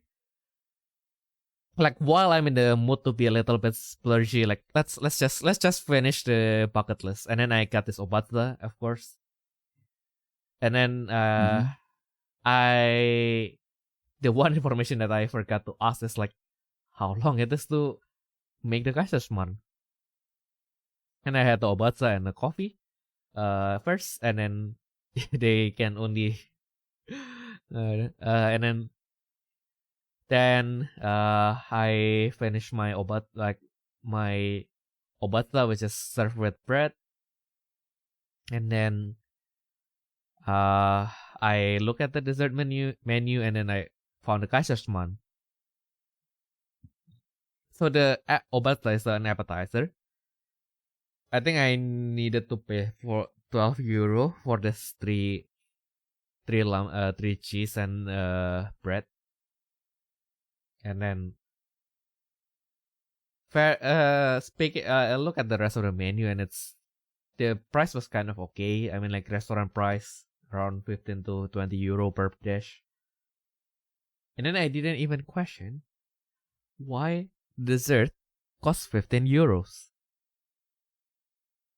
And I was like, bruh, I came here specifically to eat this. It sounds a little bit pricey, but let's see where this is going. And I called the waiter. Hey, can I get a kaiserschmarrn? And then he was like, we'll need 20 minutes to make the kaiserschmarrn. Is that okay with you? And then I look at my watch. It was 4 p.m. I think. My train was at like 6:30, so I was like, yeah, I have time. Why not? Let's get the kaiserschmarrn. Let's cross that off the bucket list. And then of course I enjoyed my evening, my afternoon, drinking my coffee, listening to podcasts, vibing with the breeze. Like because of course it's sunny outside, I sat in the beer garden. I didn't have beer because I don't know if I wanted to drink beer before like going to the train. Also, I got my visa extension, but better not give the immigration any reason to reject my visa now. So yeah. So yeah, I enjoyed my time. And then what they bring to the table is this monstrosity. So you see that there's the they literally just brought the whole pan over, and they bring and then once the waitress kind of like plopped the like the kaiserschmarrn on my table, she plopped another like large bowl of applesauce on my table. So it's like, oh my goodness. So that's why I have to pay 15 euro for this. Oh my god, I did not account for this. I work in a restaurant that sells desserts for like 7.5 euro.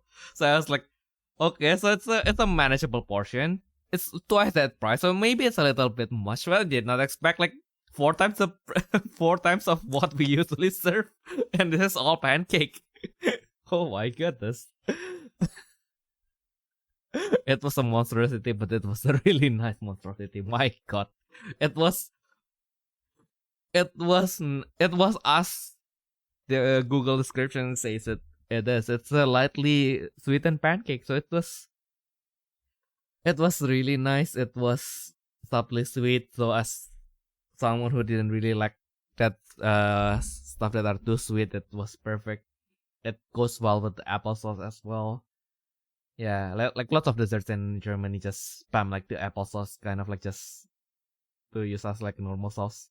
And then like even the waitress that brought the thing to me was like, when I got intimidated, and then I just said in German like, "Oh my god, this is big," and then she was like, she just straight away like, "Yep, if you cannot finish it, we can pack the rest for you." I was like, "Okay, fine." I'll just eat as much as I like. Oh, because also like the time is also another factor, right? Like it's almost 5 p.m.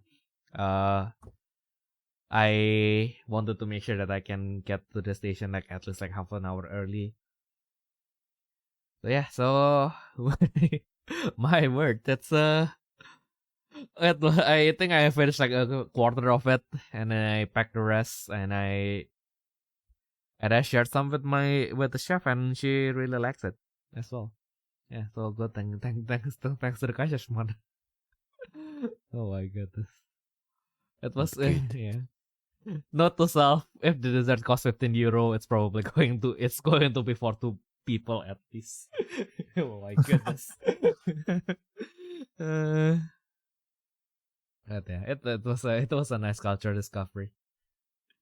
And yeah, I felt like the people who work in restaurants in Munich are really nice. The one in food shops kind of depends. Kind of depends. I guess I also also like the side quests. I did also buy some small stuff as well. Wait, where are they? Oh, what do you buy? Yeah, so this is what? This one is a pretty A hard cute to. little burger. Yeah, it's basically a German burger. It really reminds me on how I like before we can figure out how to make burger. Like this is how my mom make burgers. It's a little bit mushy, but it has the taste.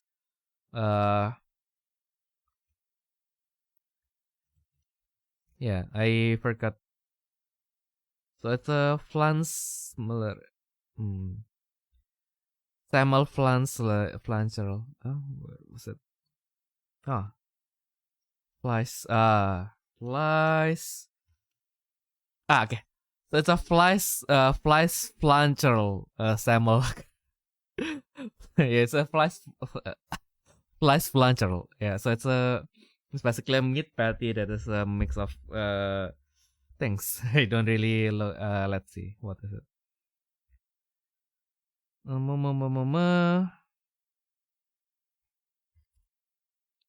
So Africa. Okay.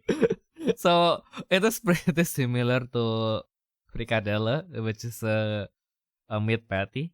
I think fricadelle has a little how they mix fricadelle make it a little bit more similar to the beef patty that we are more familiar with. This one is a little bit more mushy. Oh, that was one. Okay. But I bought this, you know, I bought this because this dish, the flash flancherel. Let's put this on Google Translate so I can pronounce this properly. German. Oh wait, I pressed the wrong button. Fleisch flancherel. Flancherel. Fleisch flancherel. Fleisch flancherel. So Fleisch flancherel, it was featured in this anime that I kept on rewatching. It's just the what? Izakaya Nobu. Isekai what? Izakaya Nobu. So it's Okay. it's the usual fare of like Japanese restaurant gets sent to another world, and it's a vaguely German world, like a German, like an old Bavarian city, and then like they got to introduce like, oh yeah, this is the modern cuisines, and of course they like what's the biggest conflict in that anime? It's an old anime anyway, and it's So it's kind of a spoiler, so skip ahead if you if you want to watch it. But it's a comfy anime. You don't really watch it for the plot. You watch it for the execution of the plot. But basically, one of the biggest conflict in that thing is basically, Japan, their beer is mostly lager, if I'm not wrong. Yeah, so basically it's the clear yellow beer that if you hear about beer, that's what you hear, right? The yellow foamy one. Yeah. But of course, like at that, because they were like going to a world that is still basically like in the Middle Age Germany. So of course, like the beer, like it's not like still not advanced yet. So when they see like this pristine Japanese beer, although they taste a little bit way lighter than like German beers, they see it as like, oh, this is something that is really beautiful and really smooth to drink. So like they really like it. And then a certain nobleman was like, they wanted to buy out this restaurant, so they kind of have to do some dirty things, right? So they say that, oh, you guys are selling a beer that has that in which the method is controlled by the kingdom. It's like this is illegal because you are not supposed to sell this outside of the capital, basically. And of course the basically like the lawyer that is the regular in that restaurant basically just pulled an Uno reverse card, in which like, yeah, so you know what, this particular beer that you are talking about, like it is made so limited, and then we already know like where like the stolen crates like went to, and like most of them went to your place, and then like more importantly, like this beer wasn't supposed to be consumed like outside of the capital, and you barely went to the capital. Like how the fuck do you know that they like how the fuck are you so familiar with the taste that you can tell that this is actually like like a beer that is like same or similar with that beer? So yeah. So yeah, that nobleman got fucked over instead, and they kept the restaurant. Interesting. Yeah. So yeah, the good guy finally won for once. For once. Yeah, and then Well, what do you mean? There isn't the plot of getting scammed by the bad guy, and then like you just have a really satisfying revenge and. Yeah, no. he's yeah, he's just a cook, okay? Like let's not expect too much from him. But yeah, that basically became my side quest just because one of the episode, like there's a guy from like a rival inn, like a rival pub that basically also there's also a popular pub, and then they saw another and like a new kid on the block, another popular pub, like let's check it out. And then basically this Fleisch Flanchel is what they are like specializing in basically. So it is not too much. It's basically just an episode to kind of like, yeah, just to kind of like solidify that, yeah, this is the main character and this is the main heroine. So like maybe vaguely speaking, maybe they will end up together. Maybe we are not promising anything, but yeah, maybe, because like it's just like the old guy like looking at two younger couple, and like, oh, and then he look at his wife and like, oh, they were like us when we were younger. Oh my goodness. And there was actually like one secret that I only told you, but like I guess now I won't leave it on record forever. Which is in my the first restaurant where I drank when I had the pork knuckle. I had a large beer, right? And then I have a fairly low alcohol tolerance. Like if I drink like beer, even if I drink just beer, I have to drink like lots of water on the side, or else I will get fucked up like really quick. But like if I drink water on the side, like I will be okay. So I thought I was like, yeah, I can just drink when I mean like the hotel is like 10 minutes away anyway, so like I can just drink when I got home. And then like I finished the beer, and then I was like, I almost finished the beer, and I was like, oh. And then I just realized I only have half an hour sleep plus 1 hour nap, so like this is probably not going to work. So I opened the menu, and then like I was like, oh my goodness, I just needed water, and then like the cheapest water on the menu is like the tap water, 400 milliliters of tap water. Okay, fine. How much? 4.2 euro. But I needed this water. Needed this so badly because like the closest kiosk, like the one that sells water, is like 15 minutes away. So I was like, oh my goodness, I needed this water now. Like, okay, fine, I will stomach this. I will live with this shame because like the next upgrade is like one liter of like the 1 liter bottled water, which is like 7 euros. So it's like, well, if you count per milliliter, it's cheaper. But like I don't need 1 liter of water right now. So like okay, fine. Now I will take the well, Tafel. What is Tafel? Tafel Wasser. It's a table water, so I'm not sure if it comes from the tap or it's just their way of like saying like it is the water that you drink. It's basically like like basically because there are water that you use for like other stuff, right? For cleaning and stuff. and I mean probably just because it's a good quality water to drink on the table, but like yeah. They don't bring any bottles from me, so I'll assume it's just a tap water. But anyway, it was really refreshing when you are almost drunk. So yeah, I drank that, and I still need more water, but I can walk now, so I just went home and drank lots of tap water afterwards. But then I discovered like the next day. Hydrated, guys. Yeah. And I discovered the next day that I think it's kind of like a Munich thing. Just like I think like all restaurants just serve that water in that price range. Like either that's a really nice tap water, or it's just some branded water that they just didn't bring the bottles to you.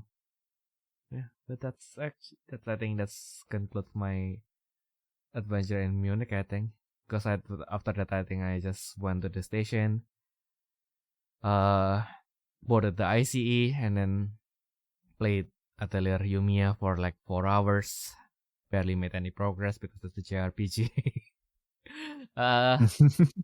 Yeah, and then I reached Duisburg, and then it is 2030, so thankfully I still got some trams that goes to my home. And yeah, that's finally concluded my story in Munich. And I have to work in the morning shift the next day, so that's probably why I felt frisky this whole week.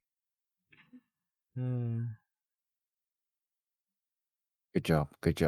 Thank you. Yeah, so how was your week?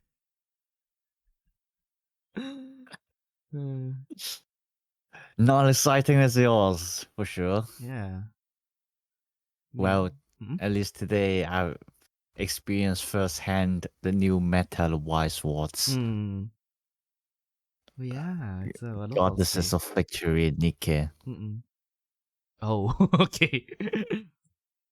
Yeah, the one where they lured you with porn, and then they just give you like suffering porn, and then now you are too deep to deeply emotionally invested with the girls, and then now you cannot leave. I suppose so. Yeah, we like you cannot imagine how like this one set literally attracted basically the whole local Vanguard community into playing Wise Swords. Jesus Christ.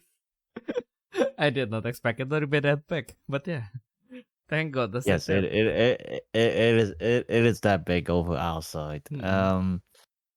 And then it's such annoying set as well. Oh my god. Mm-mm. Cause obviously, the whole mechanic of like the game is about girls holding guns, Mm-mm. So the main trigger that they use is called the shot trigger. Okay. Also, it's a new But trigger. Or no, it's an old one. Mm-mm. But it's just like you just rarely see it because it's Mm. never really that good. Mm-mm. Basically, what it does is that in the battle where this trigger is opened, Mm-mm. if the damage got cancelled, you Mm-mm. burn one. Okay. So that's what the shot trigger is. Mm-mm. And Okay. then so basically a lot of these Nika decks like Mm-hmm. plays around with shot trigger. Mm-hmm. So it's like, when you open shot trigger, you do something, or even a straight up, there's some that's like change. Actually, no, in addition to Mm-mm. your soul trigger, they get the shot effects as well. Okay. So basically, if they got cancelled, then do you burn two? Or how does it work? And no. So basically, if the card originally only has one soul trigger, Mm-mm. Oh, okay. which is basically at one crit, Mm-mm. at one damage, Mm-mm. like that soul trigger would also give you the shot effect. Okay. Okay. So now I understand why that can be annoying. Yeah, and then what I was even worse. Like today, I was facing this green deck, Mm-mm. which is like even worse because like it's green is like the ramp deck, Mm-mm. the resource ramp. Yep. So it builds up a lot of stock and everything like that, Mm-mm. and then so basically it is possible for you to spam 3 of the finishers Mm-mm. on the board on your finishing turn. Mm-mm. And when you do that, basically what they do is that for one, Mm-mm. when you play each finisher, so each finisher has an on-call effect. Mm-mm. Well, not on-call, as in like on-summon Yep. effect. And which is give 1 soul, which is 1 extra damage to all your characters. Mm-mm. Okay.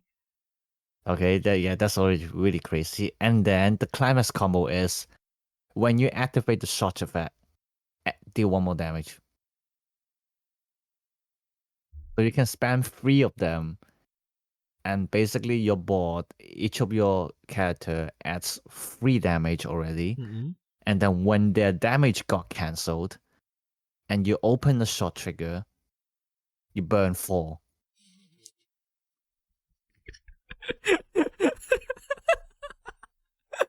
Why are they bringing over Trigger to Washforce? That's probably why all these Vanguard players are moving to Washforce. This is the thing that they are familiar with. What the fuck? Yeah, and you know what's even crazier is that like normally, yeah, because like normally like these triggers only happens with like climax cards. You only get like max 18 total. Yep. Well, 7 because you're gonna have 1 for the climax combo. Yep. But no, of course with Niket, they're gonna have cards which says when they're open from the deck, it has a shot trigger.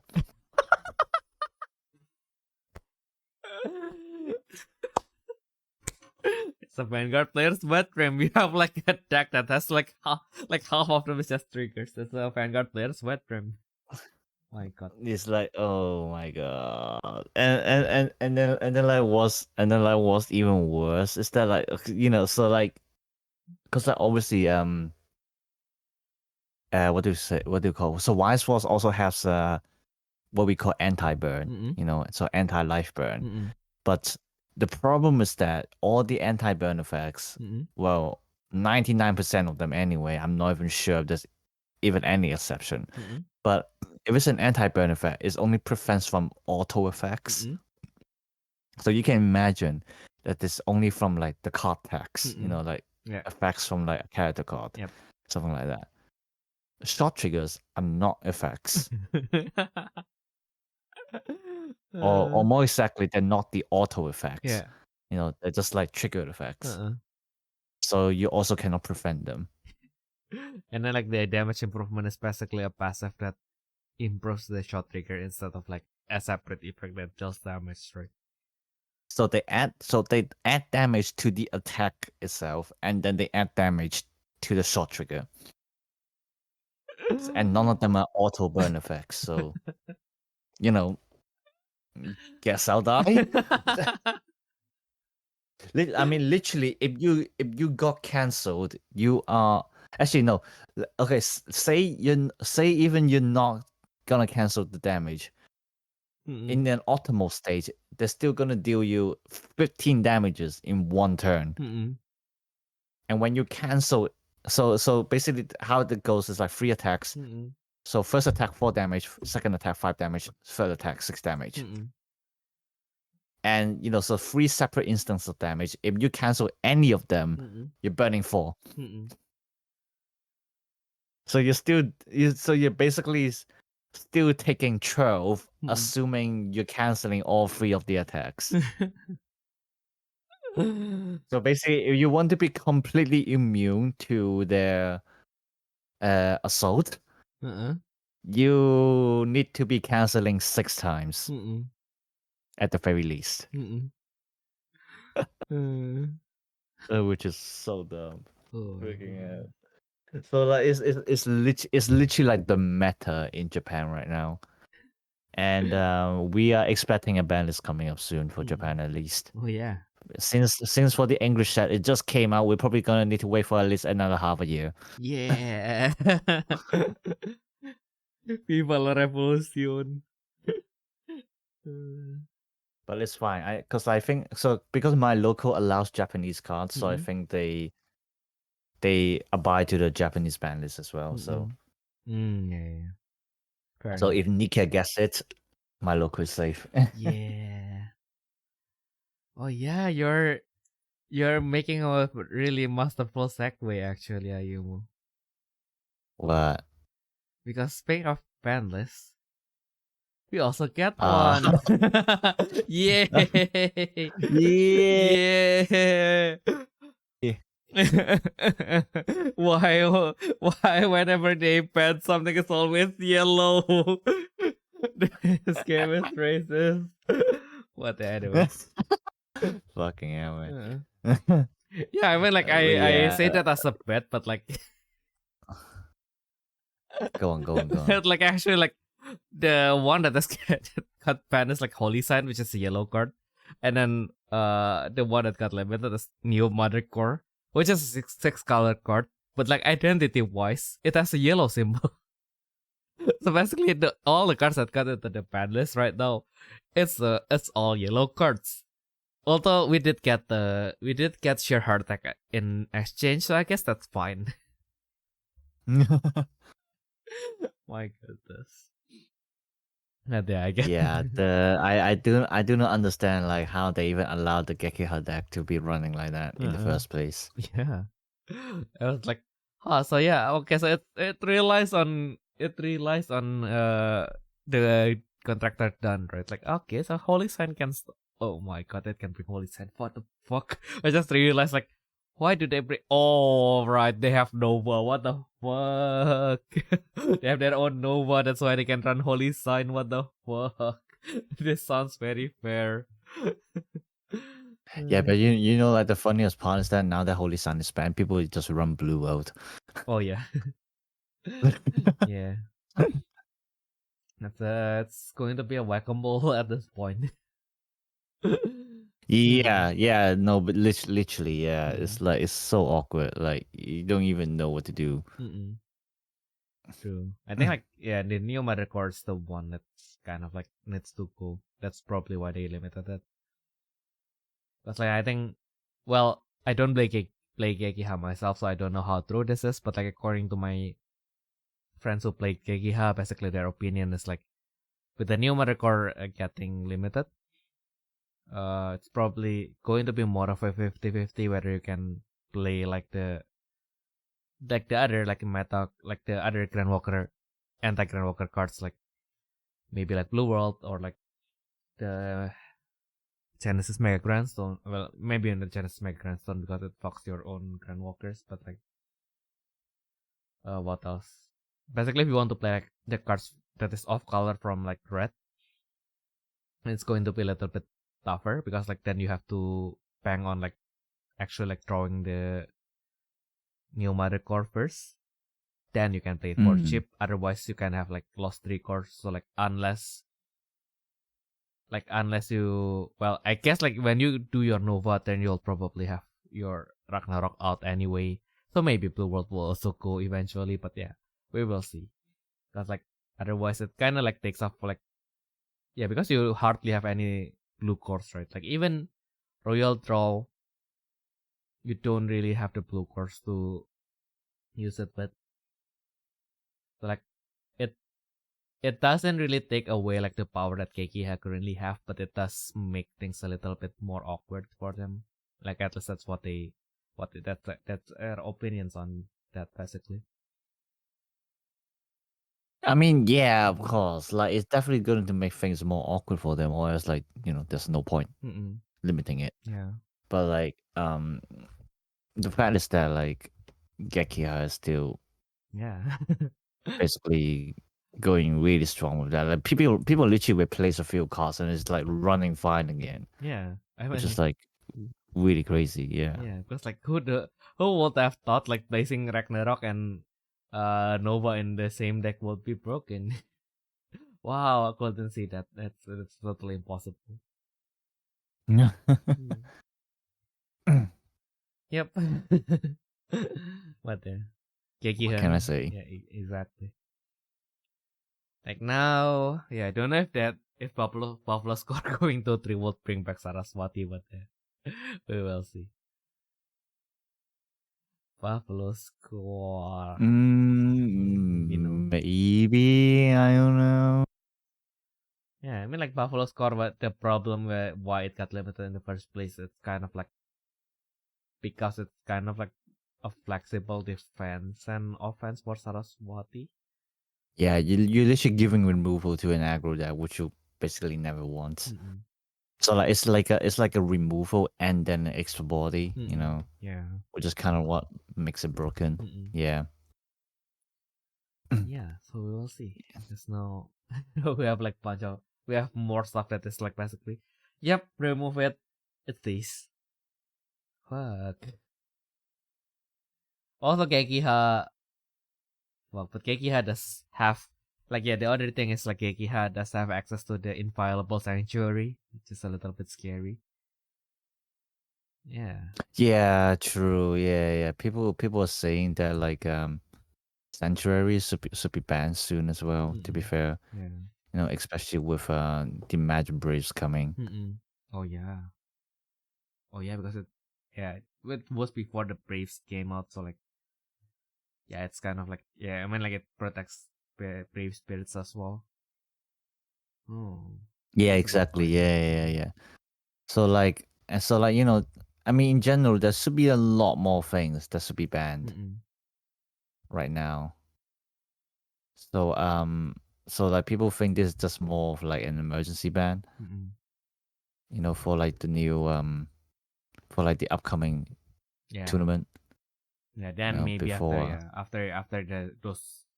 after we get more data, then they will be banning more cards, I guess.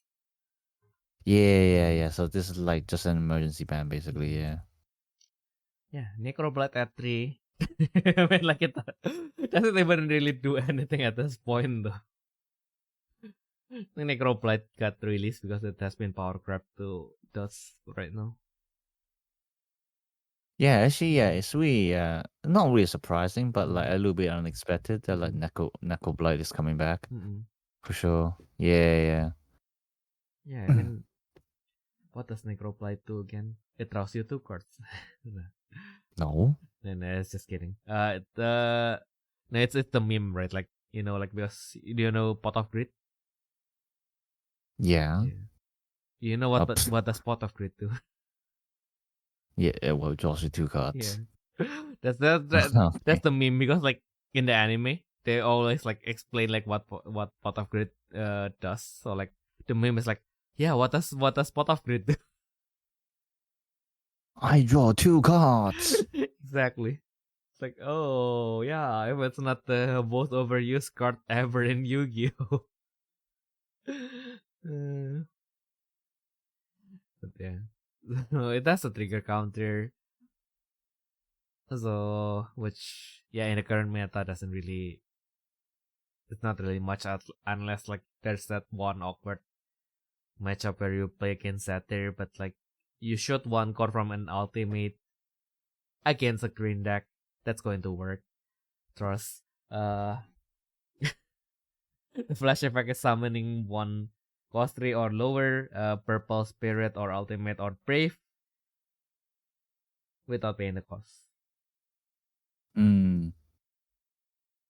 Yeah, I think like previously it's definitely really strong, but like now, also with the reduction being a purple and ultimate, definitely going to be more awkward. And again, it has been power crap. Like most of the revival spell maybe costs like one more, but they basically can summon more stuff. And they were not even used like most of the time. Like Yeah, it was so did you know why it was limited though? Yeah, now that's a good question. Now that's an opportunity to learn. So yeah, why? So this was actually before Battle Spirits was introduced with standby state. So back in the days, cards spirits in Battle Spirits are still like immediately go to the trash when destroyed, kind of like what House Saga is doing right now.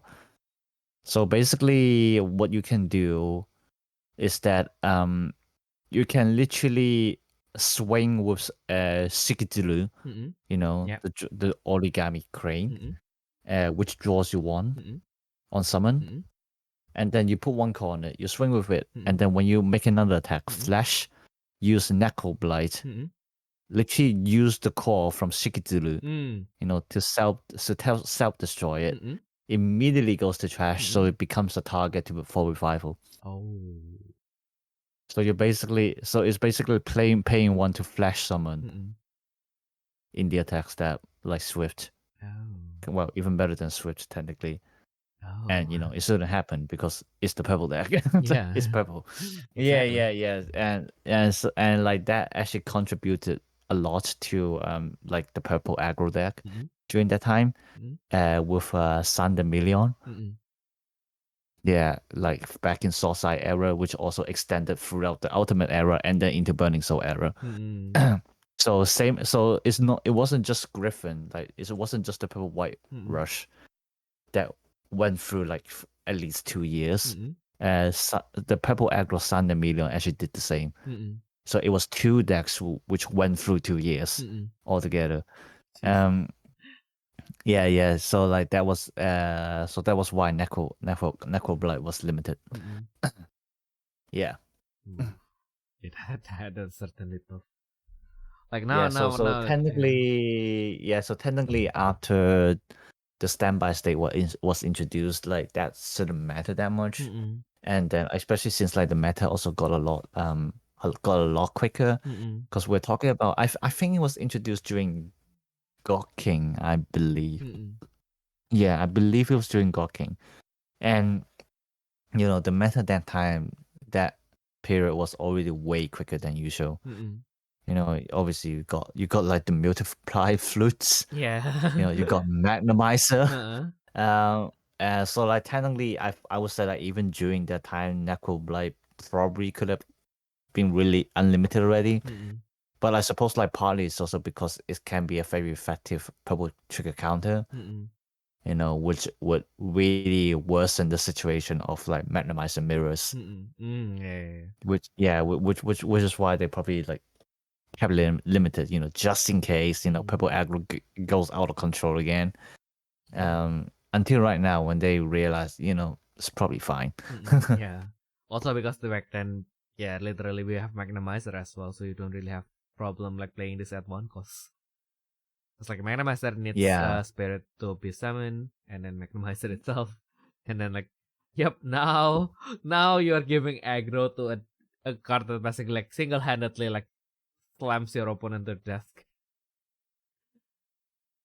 Like, well, if people ask me like, what does Magnemizer do? the card will just stood up and just slams your head to the desk. That's literally what happened.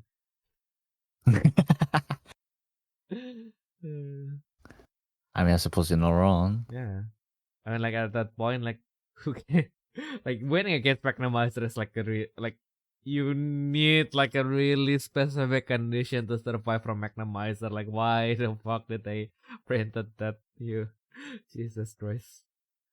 How did we even survive like previously in the meta that has three Magnomizer? That's the cool part. You don't.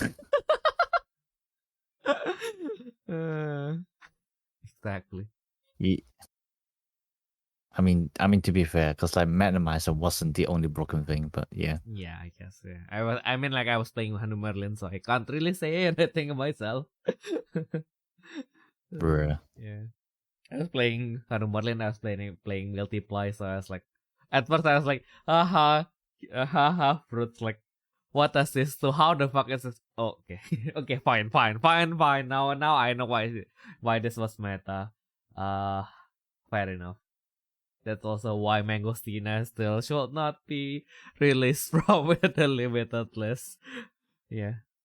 Multiply with Mangostina is just... Yeah. No. we should not...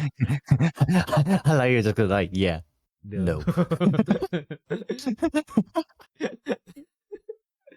Admittedly, it is a slow starter, but like imagine like you cannot kill your opponent by turn 3 and then they just summon their whole deck. It's like, oh.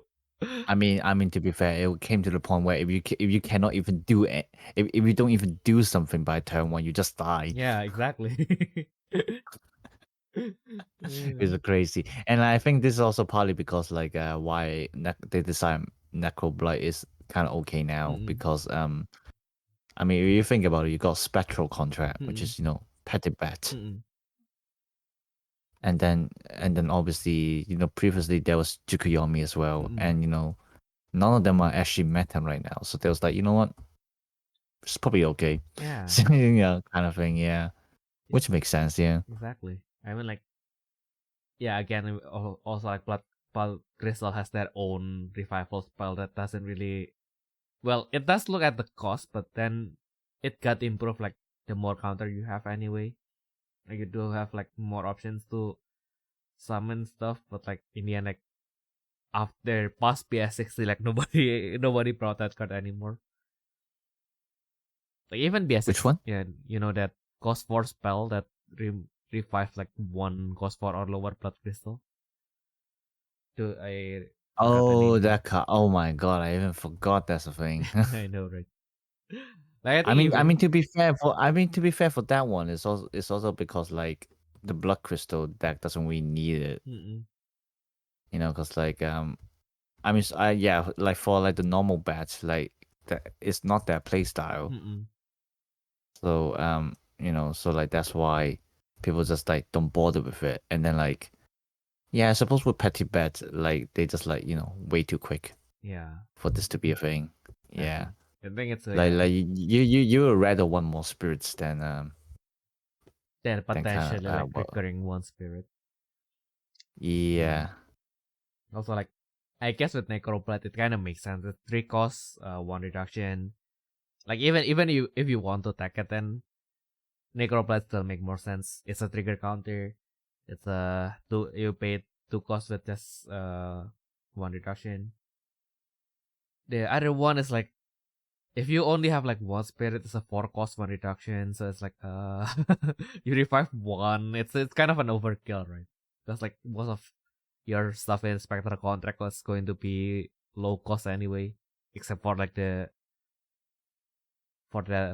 big bet. Everything is going to be low cost anyway, so like it's kind of like yeah, in a situation where you can only like attack with 1 or like you have like only 1 attacker left and you probably could have like used the recursion. It's like yeah, you're paying a little bit too much. But like with Necroblight, it's kind of alright, I think. Not good, but alright. Yeah. Yeah, sure heart attack. Well, I mean now we have more unaffected stuff. And where is Ra now? Oh yeah, I remember like someone like talk on Twitter that next is low-key kind of like an upgrade for Ra. Because now if your opponent's next like uses their contract build and then increases the level cost of your spirits, basically now you can quote unquote deplete your Child's Feng so you can summon more stuff from your hand. Just like Child's Feng's cannot make its core 0, right? Oh, yeah. So you just pull it until it has 1 left, and then because of Nyx, the level cost is 2, so it got depleted. So you can, so now you have 2 cores free that you can use to summon something else. Yeah. But you know what's the best part is that you can actually force their Nyx to activate. Oh, how do you do that? Because the God Seeker for Ra at level 2, it says that when you summon a spirit during the attack step, you remove 1 core from the Gram of Kinesis.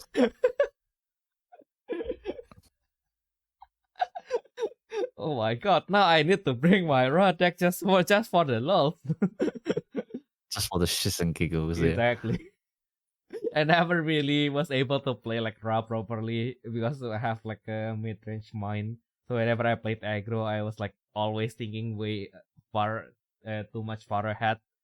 I wasn't able to get to the mind space of like just playing with what I have in my hand. So like I never really got Ra to work.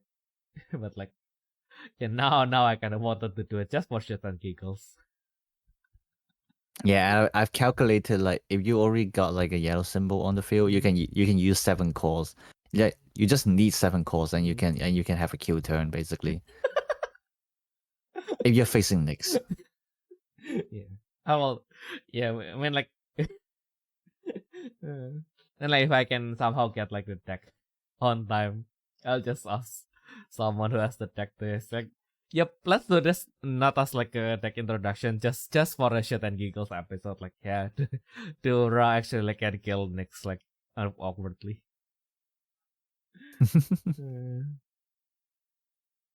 Yeah. Exactly. Now that's a kicker, you know. And speaking of another kicker, like, have you saw the new Artemis Emperor?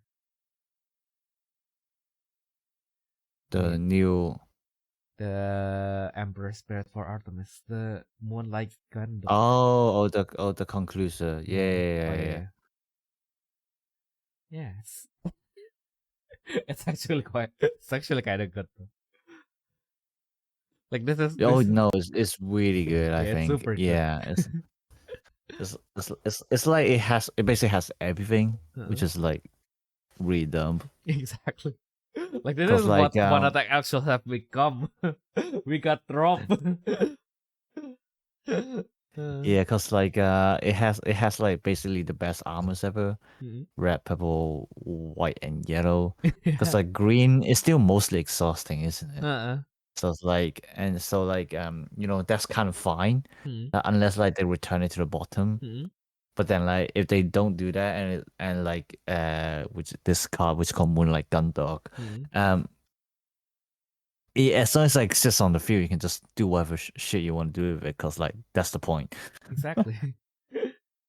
And then blue, most of the time blue is like destroy the lowest cost. Yeah, or destroy cost 7 or lower. Like you rarely get a card that's like destroy like the highest cost or like more than cost 8. Things like that. So it's a fair choice. And actually, even if they do that, you can just return it to hand with contract Artemis. So all right.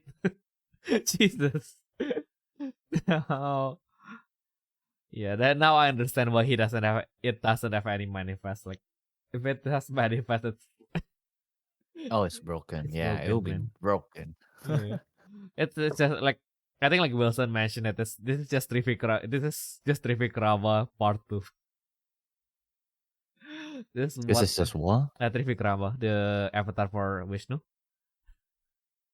Because it also has right. it has also like ultra heavy armor, and then it has the when attack effect of like bouncing like one spirit nexus or burst to attack top and then refreshing itself. Mm. Wait, what? It can bounce nexus?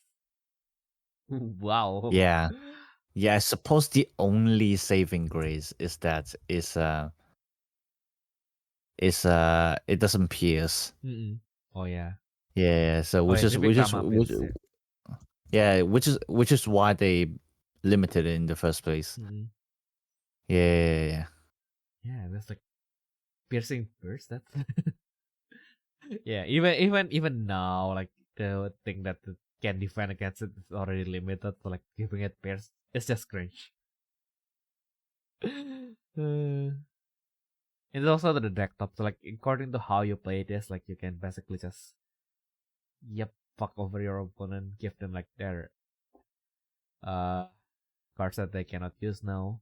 Well, now it's kind of a hard ask because like you're going to face Kegiha, and then like they have like Ragnarok and Nova on their field. Like do you retain the Nova? Or I mean, like the Nova already does its job, but like it can come over again and maybe destroy your spirits that doesn't have armor.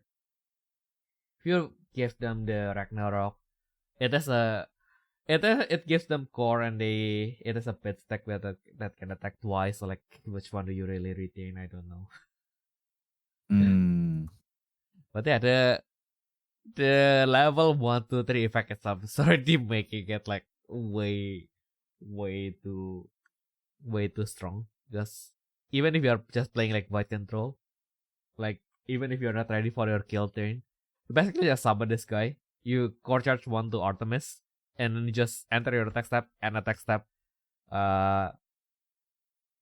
You move that one core that you get from Artemis, and then you just slams back all your cores back to the reserve, and then you draw 2 because why not? Yeah, you don't forget you get your soul call back as well. Oh Jesus Christ! So whether you attack with him or not doesn't really matter. Your opponent is still going to get fucked anyway. Basically, yeah. Yeah. My goodness. This is basically just fun attack elk, Trivikrama, and Darkless Griffin merge into one card. What the fuck? And then Fanatic L just gets forgotten. Exactly. You know, because like even the release event, you see how they decide to reprint. Oh yeah. Serenia instead of like elk. It's just like really funny.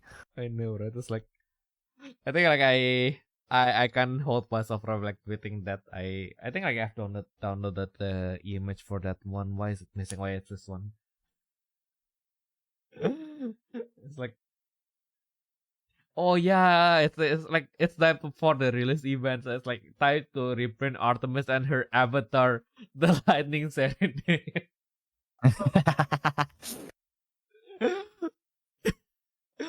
My goodness, like it's really funny because it's also like the one, like the first Skywalker era. It's like the word avatar actually means something, right? At first, before they kind of like got like the anime cards, and like the word avatar kind of stopped mattering because like everything has avatar now. So it's like, oh okay, but but like the avatar for Artemis is of course Fun Attack Elk, and it got outclassed by every single card that got released after that. Like even by cards that got released before that, because like I think for the longest time the main threat to play Artemis is not with lightning with Fun Attack Elk, but with fucking Glorious Ship. And even as a control, the people will just use the Advent Bison. Like the Avalanche Bison that is like the Advent card, so it's like, oh, Fun Attack Elk. They did you dirty. They will probably they will truly did. Yeah, they will probably make him a master rare, like a master rare revival that is basically just the same thing, but maybe on some. Well, I guess if it has a manifest, kind of helps a little bit. because you get to bounce one. Maybe give it you just bounce one, and then maybe pierce everything that is not armor. But even then, it's still kind of questionable because you bring him just for the removal, and then you don't really want to summon him normally. Mm-hmm. So yeah, I don't know. I don't know how they can save Fun Attack out at this point. I like that card. I think if you give it like manifest, it's actually already makes it like way better. Yeah. Compared to itself. Because I think the return effect is like a summon effect, isn't it? Yeah. Yeah. So if they, if they make it like so like if they make it like a summon effect, then like sorry, no, if they give it manifest, then like it will become a really good card because like it's like you can do it offense or defense, just suddenly return something to the deck top. They are going to fuck it over at somehow, like they will make the manifest only during the opposing turn because I mean that's still really good. I mean it's still a really good defense. So True. So like just the fact that like if they just give it manifest, I think like that can already make it like I think it's like 10 times better. Yeah. And then if the effect is still like a when summon effect, then it's I guess it's still quite how to say flexible because then even if you throw it early with the contract Artemis's Granfield, you can bring it out early and then you basically just your opponent still has some setup card that they already got their kill card, like I don't know. Probably you can just pawn something over. Maybe give him ability to bounce Nexus instead of ultimate.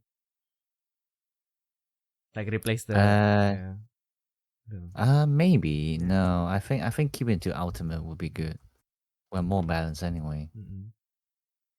Yeah, I think because like giving white to get rid of Nessus is yeah, probably a little bit too strong.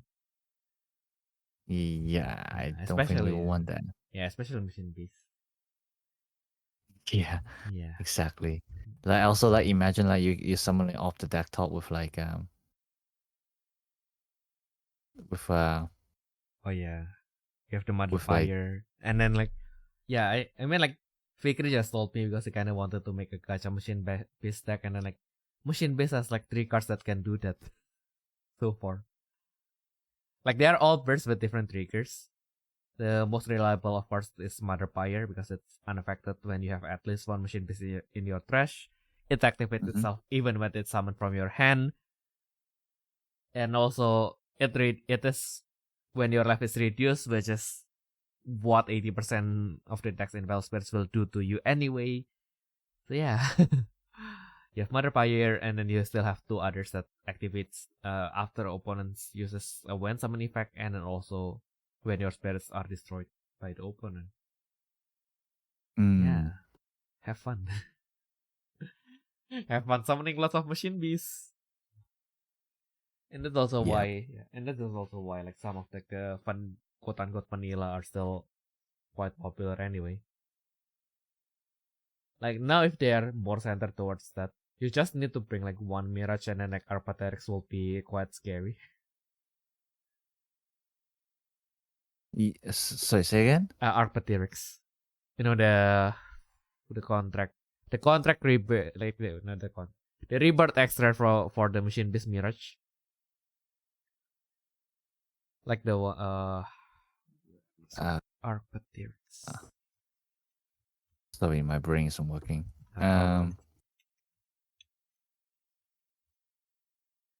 Yeah, so it's this one. Ancestral Machine Beast Arpaterix.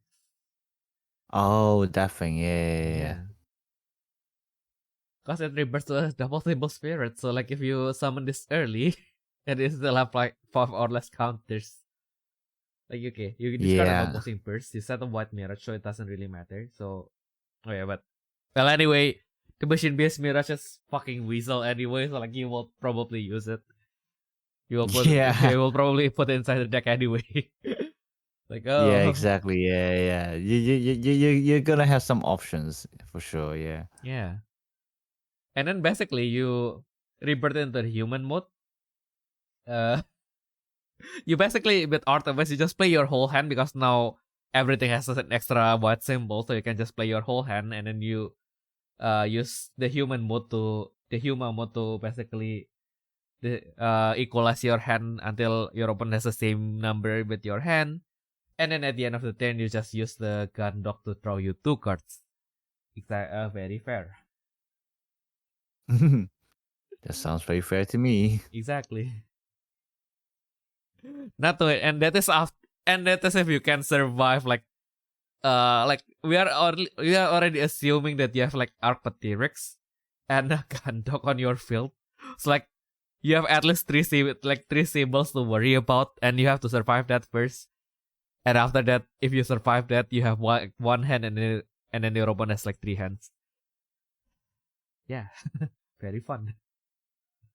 And they are all refreshed, by the way. You got the refresh step, so you basically your opponent has a blocker that is at least 13k from the unleash, because like you unleash and then if you summon it at level 1, you unleash and then it goes to level 2, and then Arcpatyrix will at least be 11k. So you have an 11k blocker that has red, green, white, blue armor, and you have a 13k blocker that has red, purple, white, yellow armor. It's like, yeah, good luck surviving that. Yeah. Yeah, Machine Beast is going to be fun. Not to play against. Yeah, it looks to be gonna be one of the best decks next format. Yeah. We said that about Zeus, but let's see if this time it actually won't be.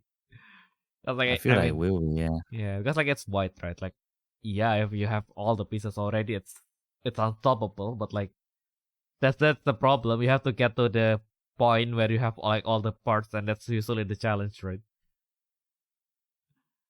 Well, now it's a little bit easier, but like we'll see how they will manage that. Yeah. What new decks do we have? Oh yeah, Luke. Yeah. To be fair, we don't even know. We don't exactly know what Luke is even doing for now. Yeah, we don't really. Yeah, we were given like a picture of like how the cards will look like, but not really like. It is centered around Braves, but like we don't really get a picture of like what Braves he will be using. Because like of course, like we have the answerer, but that's kind of like supposed to be generic Celtica card. Yeah. So yeah, now we have the Luke Temple, which is once per turn when the red Brave is summoned, your counter is +1, and then if your counter is 5 or more, you get to core charge on your Luke as well. One of your Luke. And then of course it has a protection from bounce. Well, it's not even a protection from bounce. Basically, if your spirits are bounce, then you get to discard 1 card to have them stay on your field. So it's not protection, it's an after removal effect. So they want their stuff to. And then yeah, speaking of Luke, this is the one card that's my favorite like martial card so far. Because like whenever we are talking about horse, Pegasus, unicorns, all the horse that you ride on, like, yeah, so do you fight by riding on your horse? No, I ride by fighting with my horse. Yeah, I just really love that prospect. I just really love that there's a Pegasus that is actually just instead of it got tired of getting ridden on, so it's just fine, I'll do it myself.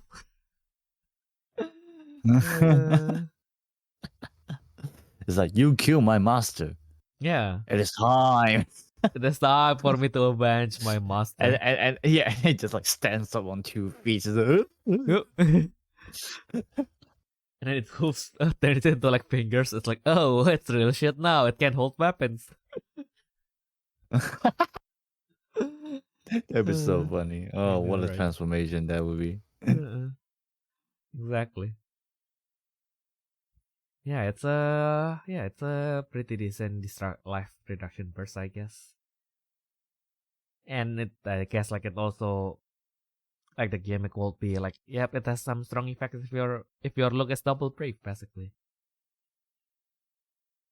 Yeah. Quite okay, I guess. And then Yeah, I mean, as the card itself looks pretty okay. Yeah. yeah.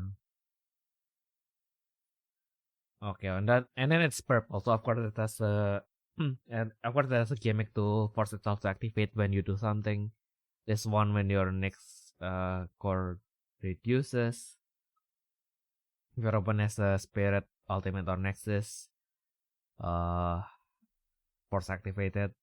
Summon one Yuma that is a Darkling that is cost 7 or lower. Yeah, that's why Necroplat is released now, I guess. This is actually kinda nice, I think. No, this one's really good. Yeah. Yeah. Exactly. It's And like then, but like, it's really funny like how a lot of the cards references cost 7 or less. So like everyone just like predicts that, oh yeah, the conclusion is gonna be cost 8. So that you cannot summon her because she is. yeah, of course. And then like when it is destroyed, you get to return it to your hand. Of course, it's purple, so you can just anything that is a resemblance of whatever Deadly Balance is right now. Deadly Balance is of course no longer there, quote unquote, but yeah. And speaking of the concluser, right? Something that lives rent free in my head right now is that she is like the goddess of strife Ares, right? Like she is the goddess of conflict. But like of course when she attacks, when she attacks your opponent has no spirit, for each one of her symbol, you can shoot one opposing life to the reserve. Like Usui, like when this card is revealed in extreme game, like Usui Takeshi just basically just said like, yeah, so this is the goddess of conflict that refuses to engage in conflict. Yeah, because like she doesn't even want to deal with with her spirit. Yeah, I know, right? This is an channel treasure. Like, it kind of grew on me, but like, yeah. Yeah, you just like make all kinds of like goofy remarks. I know, right? Like when he first appeared, it's like, this guy's kind of cringe, but like, yeah, now it's kind of the lovable cringe. Yeah, no, exactly. No, you are correct. Yeah. Yeah, and I'm just thankful that Eris is like can only manifest during your own turn. Yeah, I think like otherwise it will be broken anyway. Just like oh my no, it will be really broken. yeah, Like have you so like we've calculated so you know on the turn on the turn she got manifest. So when she manifests, because manifest itself or removes a core from Nyx, so that would trigger the contract field. Yep. So that's already +1, and then on manifest +1 again. So that's already +2 on summon. And then when you attack, you do it again. So that's +3 in one turn. Yeah, that's super wild. Yeah. Like, oh my god, like thank god they limited Nyx effect to once per turn. I know, right? Because like if they didn't calculate it, it would have been +8. Jesus fucking Christ. Like, obviously in combination with other effects, but it could have been +8 level cost if they didn't limit Nyx effect. Yeah. Yeah,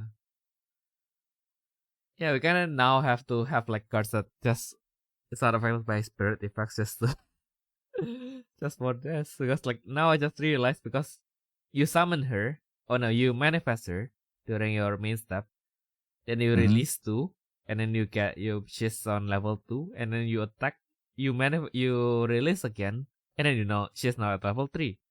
So now if you have no spirit, she can just straight up shoot 3 lives if you have 2 braves somehow. Well, it's probably going to be like 1 from brave and then like one of them is the usual like purple, like high cost, like increasing symbol of your postcards kind of thing. You know, the Beelzebub Yeah, here. maybe, Yeah. yeah. Yeah. I think like also that's also one. No, I feel like they're expecting Max 2 most of the time. And like Max 3 is more like in case it gets out of control in the future kind of thing. I guess so, yeah. Yeah. Yeah, or it will probably not rely on Brave as much, and then it will probably something like Vongnir. So just, yep, now she has 3 sables during this turn. So this is so like once per turn. That is all you need anyway. Yeah. Yeah. Yeah, Eris is nice though. And anyway, let's not get distracted. Have we talked about Avril here, by the way? Because like imagine we have a yellow extra. That is, yeah, I would like imagine it kind of feels awkward because now we are trying to move from like one contract to the other contracts, and then now we just introduce something that doesn't rely on contracts. I'll probably play, Yeah. I'll probably end up with Patifinil in the end, but like, yeah, I guess. And I think it depends because like there's also no point kind of increasing your counter, yeah. No, it's Or like filter. there's no point with like the filtering as well. Yeah. So like I don't know, man. We'll see. I think it's just a case of like you try to keep everything low. You keep your deck generally low cost, and then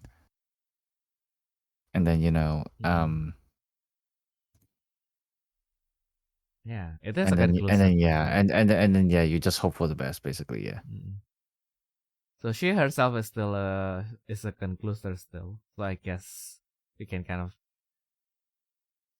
it's kind of the other way around. You don't splash this into Grand Walker decks. It's more like if you want to bring a contractor, fine. I guess we can give you one core charge.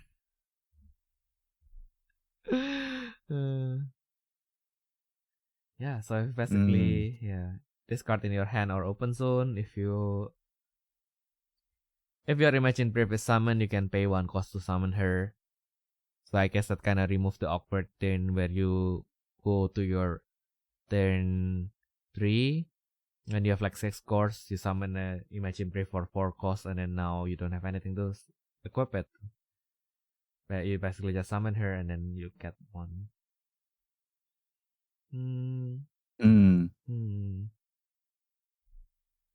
And if you are brave to imagine to brave that are different name, all opposing spirit when the spirit attacks, all opposing spirit and ultimates become their lowest level, which probably removes the bonus for some cards, but I guess and then I think like if you put it at the lowest level, it's also easier to get like the minus BP. True. Yeah. So which is a little bit, for a modern card, it's a little bit unfortunate that she doesn't really have her own effect, but I guess they kind of expected us to get them from the Braves as well. Also because it's an Imagine Brave deck, I will somehow slap in True Flame Demon God here, because why not? Because it is still kind of, well, I guess it is still kind of like the strongest generic Imagine Brave, isn't it? The True Flame Demon God. Yeah, it's well, it depends on how you want to play it, I guess. It's because so far I don't really see any summon without paying the cost for Yellow Imagine deck. The Imaginate deck. Yeah, Imaginate deck. They made it easy for us. They made their title English. Yeah. So like, I don't really know if you want to, because like also like a lot of effects like kind of focus on having yellow Imagine, right? Oh yeah. So I don't really know how many non-yellow Imagine Braves you really want to put in there. Yeah. Well, cook. Because there's a one card that made me really want to cook this deck. Although this is like really awkward, I don't think it's going to be my tournament choice deck, but at least as a pet deck. Definitely want to cook for this one. What? Before we go into that, I mean, like, I think like I kind of still wanted to still kind of pair, like, if we wanted to bring like other color, just because Avriel's level 2-3 effect doesn't really, she doesn't see colors. I mean, true, yeah. Like if you build like another Imagine focus deck with her as like the finisher, that still works actually, because she's just gonna summon herself in one cost anyway. Like people already kind of cooking like a purple yellow mix kind of thing, or maybe even purple focus, because obviously you got like Amethyst Sonic, Oh yeah, Amethyst true. Dragon Sonic, and then Gadea. You know, the one that summon itself from trash without paying the cost when you summon an Imagine Brave. Yeah. So some people already cooking like a purple list, with like Afriel as like the top end kind of thing. Where the fuck is my Guardian? Oh fuck! Why did I leave my Guardian at home? What the fuck? Yeah, because the other awkward things. I mean, obviously, right now we haven't seen everything yet, and we're expecting like at least 2 more yellow Imagine Braves, at least one with like a symbol. But like with just like looking at like what we have right now, it's like the cards is like really awkward. Yeah, if you're limited to yellow, it's going to be hard. Yeah. I mean, I suppose like there are some choices. Like for example, you got Demon God Princess, which is literally the very first yellow Imagine Brave, which I have in so my on hand right now. Nice. Okay. Yeah. So after when you use a magic card, after the effect resolves, remove 2 costs, or return a magic card with the same color as the symbol of the spirit from your trash to hand. So it's not too bad. Like it depends on what magic you want to use for the deck. We got Heaven Demon God, which is absolute crap, kind of. Well, I mean, I suppose I was supposed to pair with Afriel. It might have some use, because it does have Nessus Destruction, which is very rare in yellow. You know, so like it can be like a one-off option, maybe even 2, kind of thing. Well, you got to destroy 6k or less first, but you know, Afriel treats everything at level 1, so it's not that hard, I would say. Yeah. So I'm just looking at everything with symbols. So, and then after that, we don't have another choice. Yeah, but after we cannot brave to the Pantheon. True. Yeah, thank goodness. Yeah. Oh, actually, there is Monkey Demon God. Forgot about that one. Oh yeah. Which is okay. So when it's brave on the right, you can recycle a green/yellow/blue spirit card with Axel from your trash to hand. So again, it's not bad, cause like, you know, you got one of the best yellow Axel ever, which is Andromeda. Yeah, which then recycles any yellow card. So, you know, you know, it might comes in handy. Like, who knows? I don't really know. So yeah, you know, you kind of got some interesting combinations, but you know, they're not like the best for the deck anyway. Yeah, so like it actually might even be better if we like look at what purple has instead. Because like purple has like the better Imagine engine as well. Yeah, I mean I can only see a view here, to be fair. Yeah, I mean obviously the best ones are like banned already. We got what do we have? Once again, I'm just gonna look at the ones with symbols. What evil dragon demon god? Shit. Next one. Burn Crowd Revival. This one may work. So when it's brave on the left, you can remove one card from an offering spirit to draw one, or when you brave on the right, you can remove one card when that depletes destroy Nessus again. So it depends on what you want, but it's still very awkward kind of conditions kind of thing. And then what else do we have here? To be fair, they have some really awkward ones as well. Yeah, they are not the best. Yeah, that's also why when Amethyst Dragon was like on the top, they kind of like just pair it with the Lightning Shion instead, isn't it? Yeah, so we got Dragon Machine Demon God, which on attack, the opponent discard one card from the hand, so yeah, that's it's kind of not that bad. Yeah. It's kind of neat, but you know, in this day and age, it's discarding one card really that good. Yeah. Especially when it's like your finishing turn. Exactly. And you're facing, Like, you're facing unless you against kind of Aegis. yeah, unless you can maneuver like to make them like have one card left in hand kind of thing, then maybe, but not really. The one that I'm looking at really is actually Holy Demon God. What a name. Yeah. Oh yeah. yes. Yeah, because I also especially with like Raphael, you want two braves, right? So like you summon the first purple brave, like just like make an easy summon, whatever. And then like because you get the yellow reduction as well, so Holy Demon God can be like minimum like 2 costs at least. So it's not a bad card for that situation. And to be fair, I think it probably has one of the best effects for the purple imagines as well. Because like when it's brave to the left, if your life is 5 or less, you can move a card from this spirit to your life. Or when it's brave to the right, you can summon a spirit card from the trash with a cost equal to the number of cores in your life or less without paying the cost. So you got the life heal, or you can summon something for free. So either way, it's not that bad. Exactly. So like that's probably like your best consideration right there. Really, yeah. But like, purple is I suppose it's just the power creep as well. Like right now a lot of the cards, when you look at it, it's pretty awkward. I mean, you got the classic Dragon Demon God. When you break onto the left by exhausting one opposing spirit, draw a card, or when you break to the right, destroy an opposing exhausted spirit to ram one core. So it's not bad. It's not bad. Yeah. Yeah. Yeah.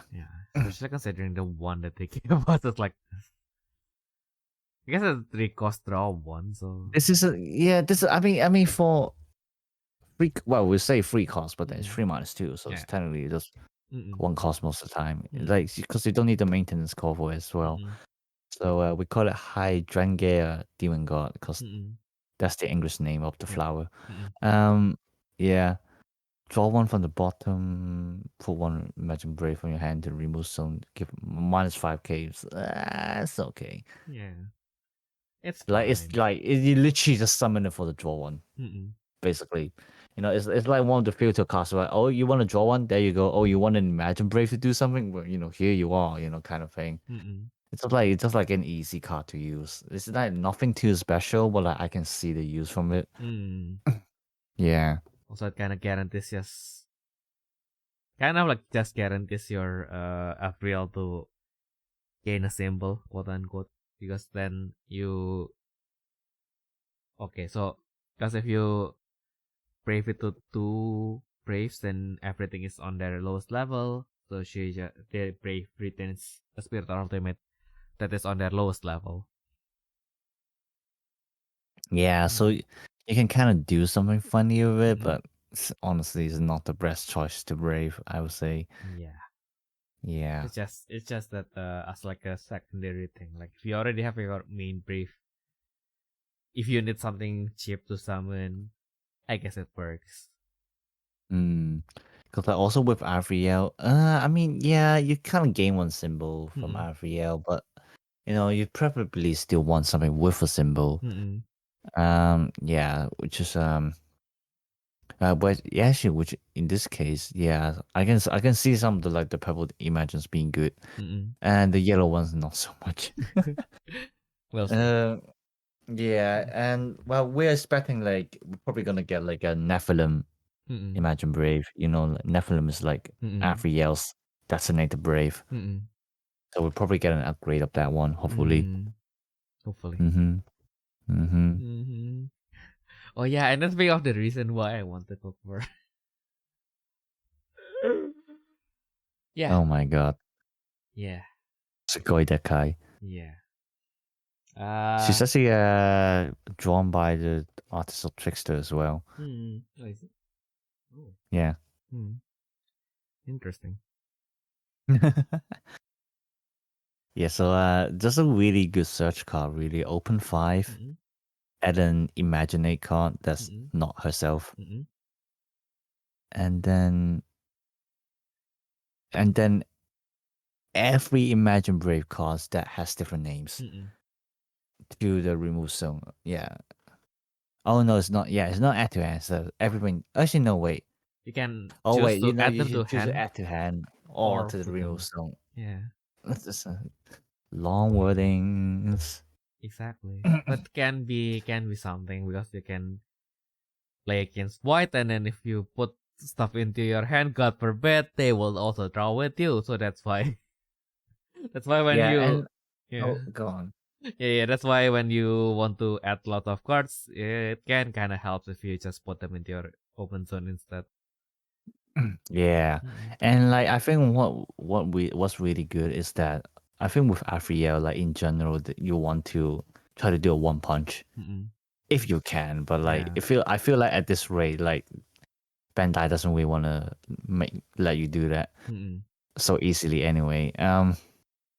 So which is why probably like the second way is that you attack twice with Afriel, you know, which is like what this card Moriel is, you know, providing you the way to do so. And I think it's really good because like, you know, besides the level 2 effect, you know, she just like, you know, unnecessary card in the deck. You know, the refresh is just a bonus, but like it's a bonus that's really good because, you know, it helps with your end game. So it's a search card that helps with your end game, you know, which is probably one of the best cards that you would want in any card games, really. Yeah. So, you know, kind of gives you the extra option. If you cannot one punch, then yeah, just refreshes again and attack. You know, the deck will probably give you something that prevent the attack step from ending anyway. So, you know, so it's not that hard of a condition. You know, the worst you want to look out for is what's the Burst Flame and Burst Flame and also Thorn Prison, I think. Yeah, either of them. Yeah, exactly. Oh yeah, but Burst Flame is definitely a problem because it can destroy like any Brave Spirit without any condition. Yeah, exactly. Yeah. So if I remember correctly, okay, yeah, never mind. I was thinking about the Empire Penton revival. Yep. To prevent the end of attack step, but it has to be your Songbird attacking or a yellow contract card. So yeah, it doesn't matter. Yeah. What was I was going to say? Right, yes. But I think we have an interesting choice. So it depends on how you want to build the deck, really. But in BSC 45, we do have the Clever Beast Iberex LT. Yeah, which is 7 -4. You know, and it gives all your magic cards like 2 rainbow reductions. So, I mean, like, you might be able to think about green yellow. And then you can throw in a field jammer in there, because why the heck not? Yeah. So like if you build up your field good enough, you know, you can literally just, you know, you use Blast Flame, yeah, jam it for 1 cost. Yeah, and then I just realized that if you're limited to yellow, you also kind of lost like one of the best Imagine Brave in the game. Which is the Illusion Demon card. Yeah, I think that's gonna get banned, not gonna lie. True. Yeah. Yeah, that's Yeah. Oh, it's so awkward though. Like I'm looking at like the green Imagine Braids right now. Like the only Imagine Braid with both green and yellow reductions. Like it's like completely useless. Because like it's either on attack, treat as every opposing spirit as level 1, which is what Afriel is doing already. Or like Brave on the right for each of your wing beast spirits for each of your prey birds. Exhaust a level 1 spirit. So it's literally useless for Afriel. Unfortunately. Yeah. And then you know what? I tried to reread this Phantom just to confirm like what it does. And then unfortunately this would have been perfect if one specific yellow Imagine Brave haven't been banned.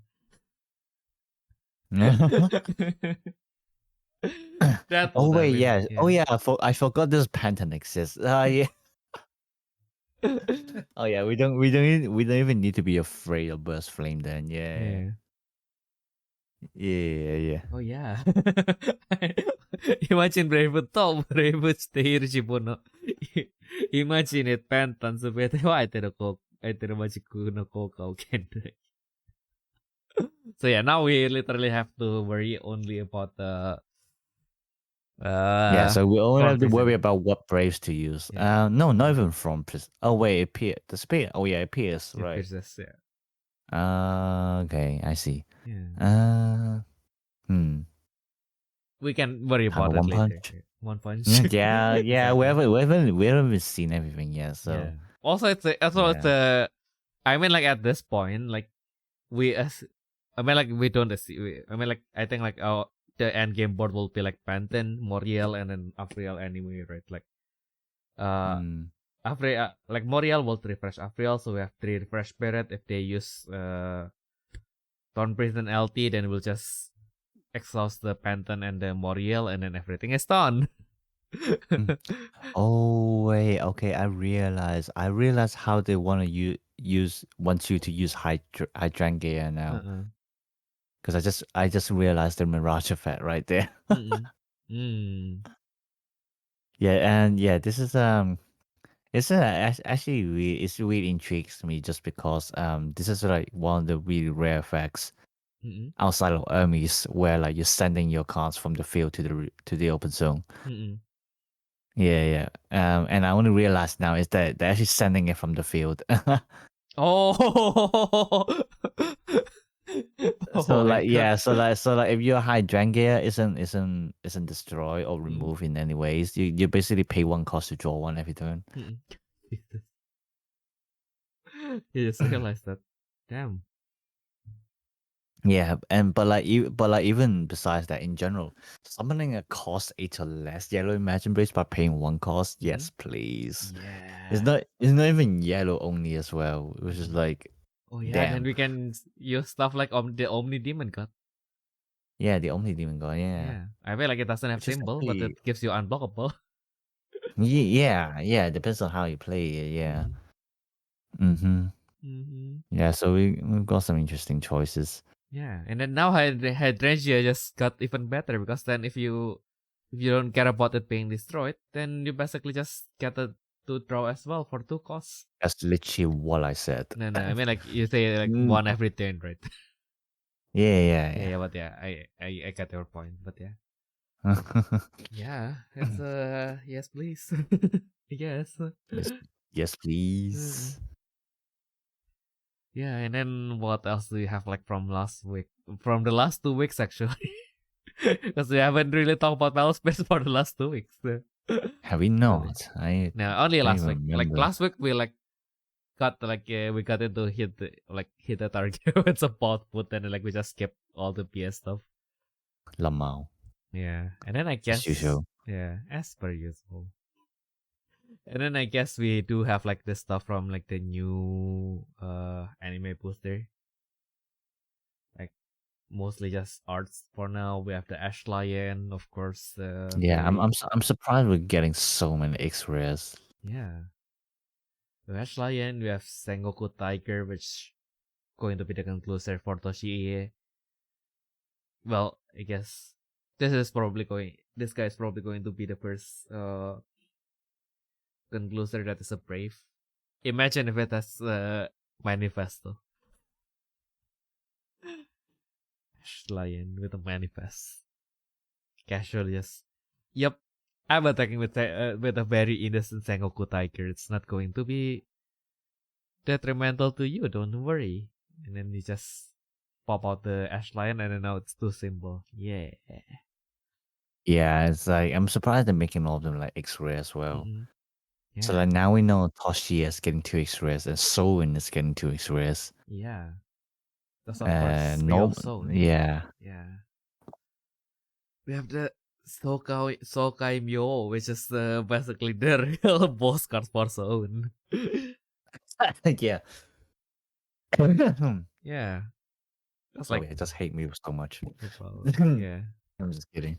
Yeah, right. Like, yeah. Well, how can they improve Sokai Myo though? I have no idea, man. Yeah. Just give it like I know. Give it like a manifest or something. Yeah, it's probably gonna be something like on summon Mew 7, and then if you manifest instead Mew 7 more kind of thing. I can literally see that. Oh my god, that would be horrible. Yeah, that's like unfortunately like Battle Spirit the cards doesn't really have a state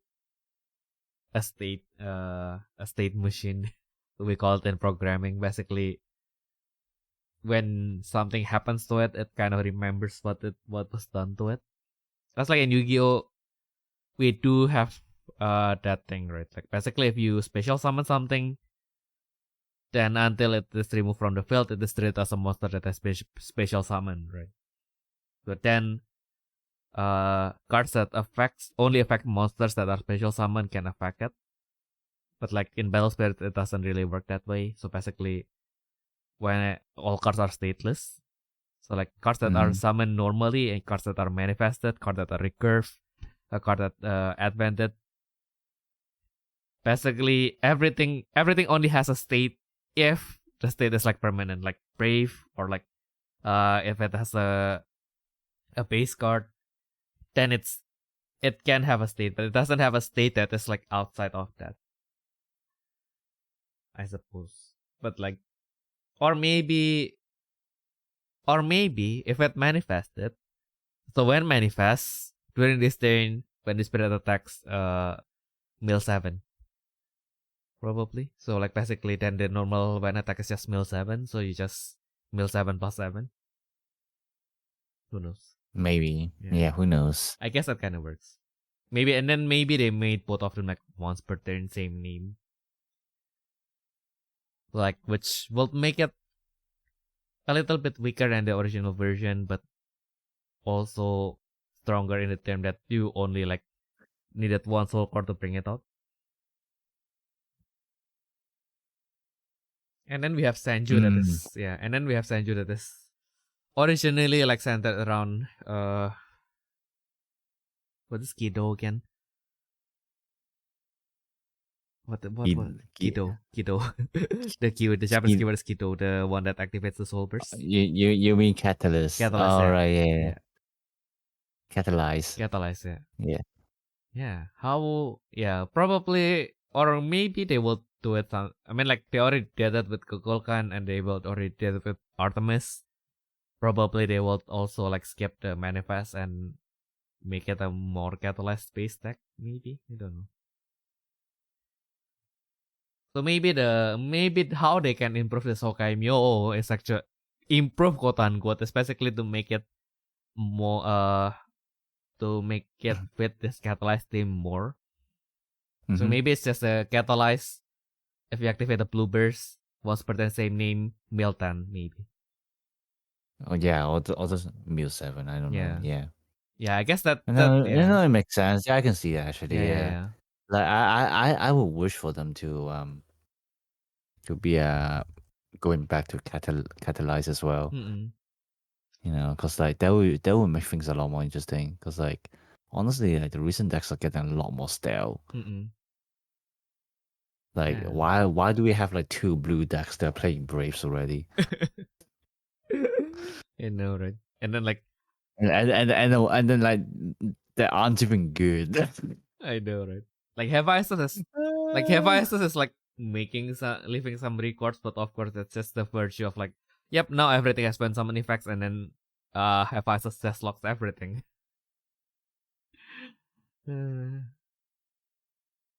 Yeah. Also, yeah. Like Hephaestus is like kind of anti-meta kind of thing as well. It's like yeah, it's the one deck that is good against Kiki. Oh, true. Actually, yeah. Yeah. Yeah. And, Oh, yeah. okay, yeah. I just want about that now. Yeah. Yeah, and especially now that we don't have Holy Sign anymore. Like, yeah, the only thing that can stop Hephaestus is just God Break, practically. Yeah. Well, if you only have one Hephaestus, yeah. But like even then, you know. Yeah, which means then you can just employ like more Hephaestus, and then it's a blue deck, so you can recurve your Nexus pretty easily as well. True. Yeah. Yeah, I was going to, like a lot of people are actually also turning to what's that one? You know, like the Miko magic card. Oh yeah, that one. Yeah. Which is like a spirit card, but it's treated as a magic in Flash. Yeah. What does it do again? Target one opposing Nessus or Grand Nessus. It has no effects and no symbols as well, I think. Yes. For the turn, and then draw one card. And then you can summon it without paying the cost, I think. Yeah. Yeah. So yeah, some people think about using that, but I suppose it depends on what that you want to deal with. Yeah. Yeah, cause Nana is not like a field wipe kind of thing. You know, it kind of becomes pointless. Like even like not against the Feistus is one of them. If they stack like 2 or more, then then your turn. You kind of done, like unless you like saving like the God Break everything in your hand for that turn, you know, for the kill turn. Then maybe, but like generally you're not gonna do that. And then obviously all against Hera as well, which is also like the awkward one, yeah. Exactly, and then like you do. Oh yeah, also it's good against Hephaestus. Also good against Hera. Just realized that. True, actually, yeah. Because everything is a one summon effect. Oh well, no, I guess. Yes and no, because like it still can prevent the grand skill and contrast skill. So yeah, so basically you just limit the usage to the contract skill, basically. You're slowing them down, that's for sure. But I mean, I think with Hera, they not really that afraid of slowing down because they are a literal control deck. Yeah. Yeah, so we'll see. I mean, like Kukul can to some extent does have some record as well, so hopefully you can bring back the Catalyze. Oh yeah, true. Yeah, I really love Kukulkan. Like just the playstyle as well, and definitely not because it's a trap, but like yeah. Oh well, but yeah, where were we? Oh yeah, why do I have this spell again? But yeah, she's cute, so I will allow that. Yeah, I think. Where? Yeah, no, we have the. All right. Yeah, and then what else do we have here? I think most of them are just comments. I think the one that I was kind of like flabbergasted about is like I mean like I was actually wrong about one thing, about like the possibility of like Nick Vision probably going to be too strong for Nyx. Because now they give Nyx their own Nick Vision, because of course they will do that. Yeah, it's so dumb. It's like, bro. Like, what the fuck? That's just Nick Vision but better.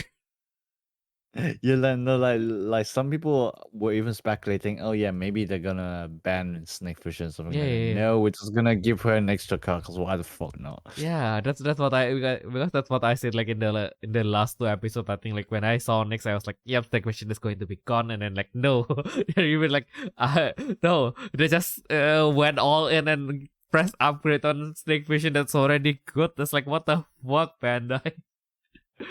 Yeah, I feel like they're nearing the end of like the current format, and then they're just like, you know what, we're just gonna fucking go ham. It's like press Yeah. upgrade, upgrade. Yeah. Why is imagine a shot though if that's the case? Like what they will do? They will do like a what how they put that's like a pseudo yellow demon cut. So like basically only if this brave like to like two yellows to a yellow spirit that is brave to another imagine brave, then it will gain like this brave will be fixed to two symbols. You know what? I'll take that. Yeah. Yeah, yeah. Yeah, Actually. honestly, I'll take that. Honestly, yeah. Let's do that. Yeah, that's actually the last piece that we needed for the deck. Actually, now that I mentioned that, it's like yellow demon god is actually what we need for the deck. Yeah, exactly. It's like now the awkward thing about the yellow is like if I suddenly like losing the option to play, just bring yellow demon cut and fuck your opponent over. Oh my god! Actually, no. What if that's the reason why every year has to brave to two different braves? Why? Because maybe one of them is gonna be like two symbols. Oh. So you cannot have both onto every year and just make a 5 symbols. Yeah. Yeah. Probably, yeah. Yeah. I can live with that. Oh yeah.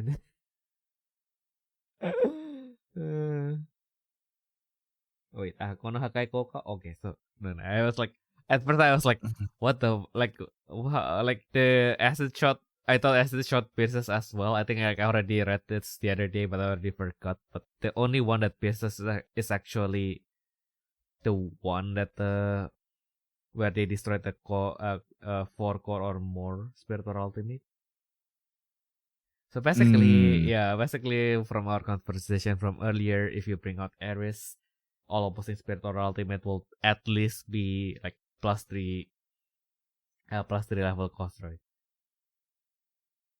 Yep. And then basically if you have 4, if you put 7, then it survive at level 1 with 4 cores on it. And you just destroy it with acid shot because why not? Yeah. So it actually combos really well because, like as I said, with like Ares, you are doing maximum +3. You know, so like anything with 4 cores or more are gonna survive. Yeah. Yeah. So like it's like designed to like combo with like the weakness of like Ares and like the deck in general. You know, which is like pretty good design for sure. Yeah. Yeah. And then now it's bringing back the quote-unquote hierarchy that, yeah, this card is going to be good against everything except for white. Yeah.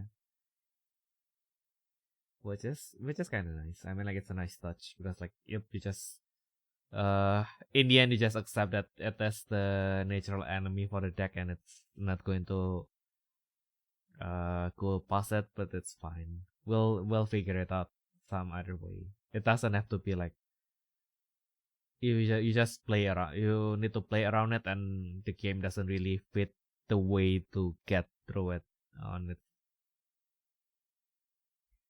Yeah, you didn't get spoon fed on how you handle the situation by it. Yeah, basically. Yeah. Oh my goodness. I think my English is already leaving me. I started this kind of like adopting a British accent, and then now I can't even speak like the normal Southeast Asian English that I'm comfortable with, so that's a little bit worrying. Oh my goodness. Yeah. What else haven't we talked about actually? We do have like a more of the. I mean, we do have some like other cards, but I don't really think I want to talk about them. Yeah, I think like more of them are like just comments that are like, yeah, it's kind of nice to have. Doesn't really doesn't really have anything special. Of course, we have the new Yeah. Kizuna field as well. But we'll see. Oh Sometimes yeah, we can, like new art kind of thing. Yeah. What is this? Looks interesting. Okay, it's a new thunder. It's a new thunder.